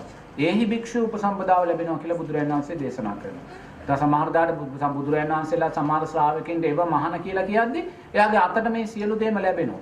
සමහර මේ ඔක්කොම ලැබෙන්නේ එයා සංසාරේ පූජා කළාපු අෂ්ටපරිස්කාර පූජාවන්ගේ ප්‍රාර්ථනාවයි. මහත්ය අෂ්ටපරිස්කාරය පූජා කළ මහත්ය චිත්තයක් ඇති කරගත්තා නම් මත සම්මා සම්බුද්ධ ශාසනයේදී ඒහි භික්ෂුත්වය මේ පිනෙන් ලැබේවා කියලා ඒ චිත්තය සකස් කරගෙන තිබ්බොත් මහත්යට ඒ කාරණේ සංසාරේ ලැබෙන්න පුළුවන්. දැන් සමහර වෙන්නේ දැන් බාහ්‍ය දාරුචිරියෙම රහත් වෙනවා. නමුත් එයාට චීවරේ දරන්න පින නැහැ. මොකද එතන වෙන්නේ එයාට පුතෙවෙනි පිනක් තිබ්බේ නැහැ. දැන් සම්තිස ඇමතිවරයා රහත් වෙනවා. නමුත් චීවරේ දරන්න පිනක් නැහැ. ඉතින් ඒ සංසාරයේ අපින් අර වගේ අකුසල්. නමුත් සමහරු ඉන්නවා ඒගොල්ලෝ ඒව භික්ෂුව කියද්දී එන්න ස්වාමී භික්ෂුව කියද්දී එයාට සියල්ල පහළ වෙලා ඉවරයි. අටමහා කුසලයක් තමයි මාත්‍ය අෂ්ටපරිස්කාර පූජාව.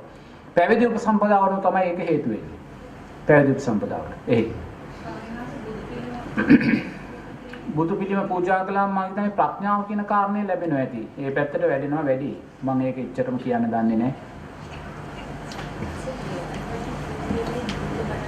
නෑ බුදු ගෙවල් වලට කූඹි එන්නේ දරුවෝ. ඉතින් ඒ දැන් කූඹි නැති ගෙදරක් නෑ. මං හිටියේ හැම කුටියෙම කූඹි ඉන්නවා. නමුත් මං දන්නවා මේක ඇතුලේ භූතයෝ නෑ කියලා. ඒ නිසා ඒක ඉවසයක් නෙමෙයි ඈ. කූඹි ආවා කියලා බෙහෙත් දාන්න යන්න එපා මැරෙන්න. හොඳද? කූඹි මාරයා කියලා දකින්න ඕනේ. කූඹියා මාරයා කියලා දකින්න ඕනේ. මොකද එයා එන්නේ අපිට අකුසලයක් කරලා දෙන්න. ඒ නිසා වෙන ආකාරයකින් ඒගොල්ලෝ අයින් කරන්න අපි දක්ෂ වෙන්න ඕනේ.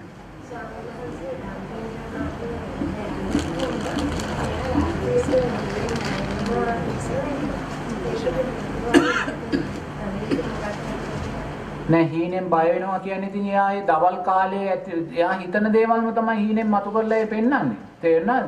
ඉතින් එහෙම කෙනෙකුට ඉතින් බුදුරජාණන් අපිට කියන්න තියෙන්නේ මේ නිදා ගන්න ඉස්සෙල්ලා මෛත්‍රී භාවනාව වඩලා නිදා ගන්න. කරණීය මෙත්ත සූත්‍රයේ සත්‍යයනය කළා මෛත්‍රී භාවනාව වඩලා සිත වෙන කිසිම දෙයකට බාහිර අරමුණකට යන්න දෙන්නේ නැතුව. දැන් අපි කොට්ටේට හිත තියාගත්තට පස්සේ අපි ගොඩාක් දේවල් හිතනවානේ.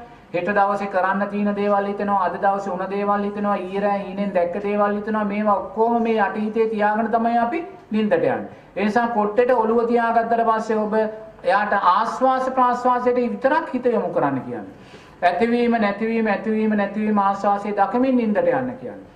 එහෙම නැත්නම් නිින්දට ගියාට පස්සේ මම නිදි මම නිදි කියලා නිින්දම දකිමින් නිින්දට යන්න කියන්නේ. එතකොට බාහිර මේවා මේ මනස තැම්පත් වෙන්න ඉන්නේ නැහැ. ඉන් මෙහා අපි මේ කොට්ටේට ඔළුවේ තියාගෙන ඊයරා හීනෙන් දැක්කේව දැක්කයි අද දකින්නේව දැයි හිතුවයි ඕක වුණොත් රැට හීනෙන් පේනවා.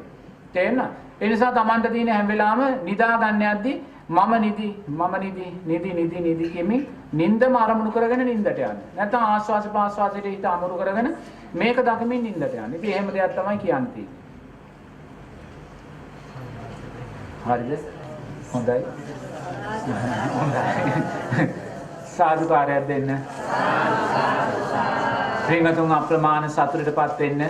මේ වෙලාවේ සරත් විජේරත්න මහත්මයා එම පින්වත් මහත්මිය ඒ දියණිය පුතණුවන් බොහොම ගෞරවයෙන් පින්වතුන්ලා සියලු දෙනා වෙනුවෙන්ම මේ ධර්ම සාකච්ඡාව උදෙසා මේ ස්ථානයට ආරාධනා කරලා ඒ වගේම මහා සංඝ රත්නය අරමුණු කරගෙන පිණ්ඩපාත දානයන් පූජා කරලා විශාල පිරිසකට ඒ ධර්ම දානමය පින්කම සලසලා දීලා අප්‍රමාණ සතුටක් අප්‍රමාණ සැනසෙල්ලක් අප්‍රමාණ පිනක් මේ මොහොතේ අත් කරගත්තා.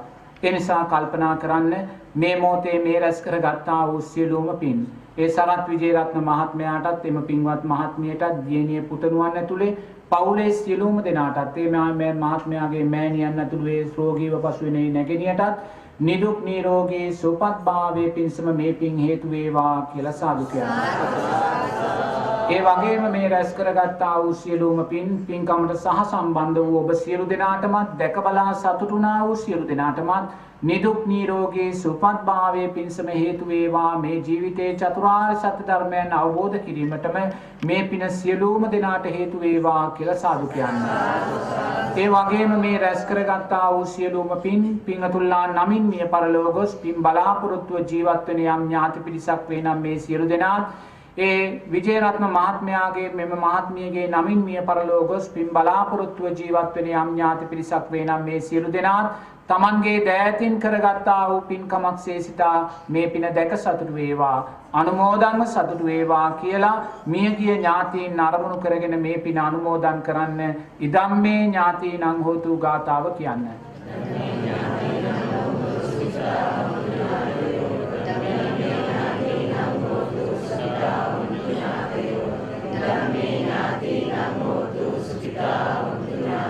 ඒ වගේම මේ රැස් කරගත්තා වූ සියලුම පින් මහේශාක්‍ය අල්පේශාක්‍ය අප්‍රමාණ දිව්‍ය රාජ සමූහයාද මේ ගම්බිම් සුරකින්නා වූ දෙවියෝද මේ පින් දැක සතුටු වේවා අනුමෝදන්ව සතුටු වේවා. දෙවියෝ ප්‍රාර්ථනීය බෝධියකින් අමා මහ නිවනෙන් සැනසේවා. දෙවියන්ගේ ආශිර්වාදයෙන් පිංතුල්ලා කරන කියන ව්‍යාපාර රැකී ආරක්ෂා දුවදරුවන්ගේ කටයුතු වේ නම් පින් ගන්නා වූ දෙවියන්ගේ ආශිර්වාදයෙන් ඒවා ශාස්ත්‍රීක භාවයට පත් වේවා සෞභාග්‍යමත් භාවයට පත් වේවා කියලා දෙවියන්ටත් මේ පින අනුමෝදන් කරන්නේ තාව චාචම්මේහි කියලා.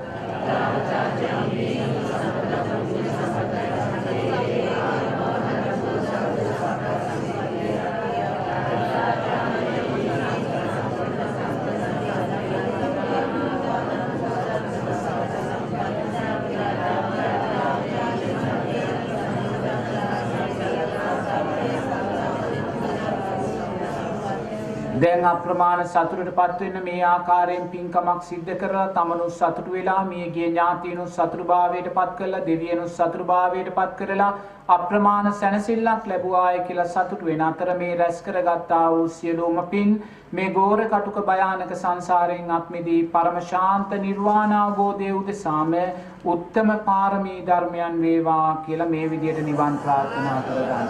ඉදම් මේ පුඤ්ඤං ආසවක්ඛ්‍යා වහං හෝතු. මේ පින නිවන් අවබෝධ වීම පිණිසම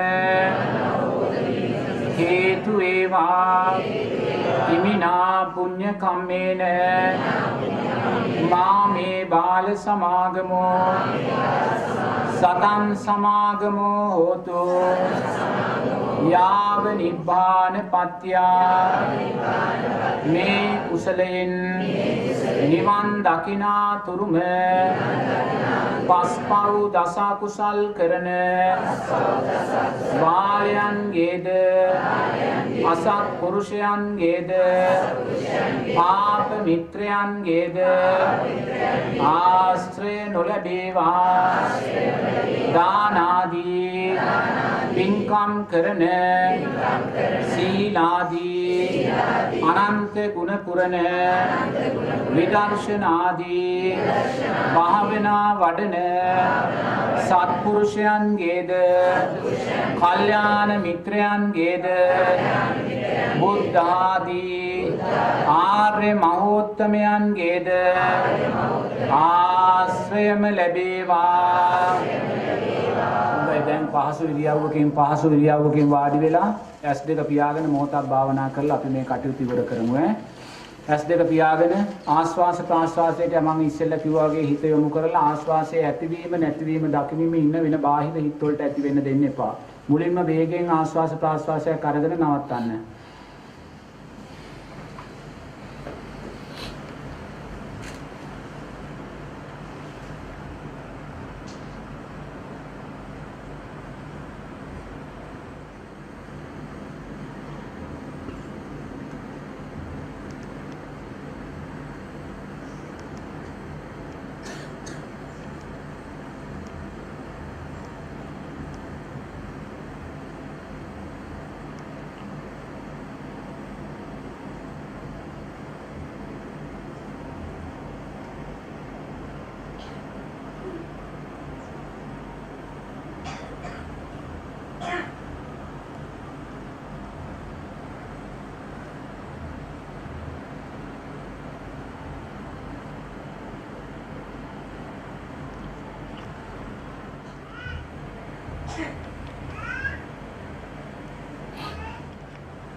साधुकार्य दिन सब्दीत्यो विज्जंतो सब रोगो विनशतो माते पवत्वंतरायो सुखे दीर्घायुको भव भवतु सब मंगलं रक्षन्तु सब देवता सब बुद्धानुभावेन सब धम्मानुभावेन सब संघानुभावेन सदा सुखी भवन्तु ते अभिवादन सीरिस नित्यं विद्यापचायिनो चत्तारो धम्मा वड्डन्ति आयुवन्नो सुखं बलं आयुरारोग्य संपत्ति सग संपत्ति मेवच अतो निब्बान संपत्ति इमिनाते समिච්ඡතු පිංගතුල්ලාට නිදුක් නිරෝගී සුවපත් භාවයේ සැලසේවා.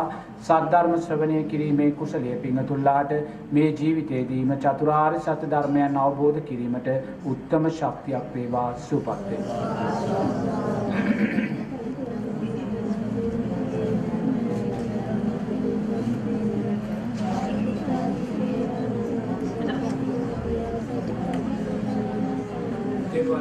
सुपत्नी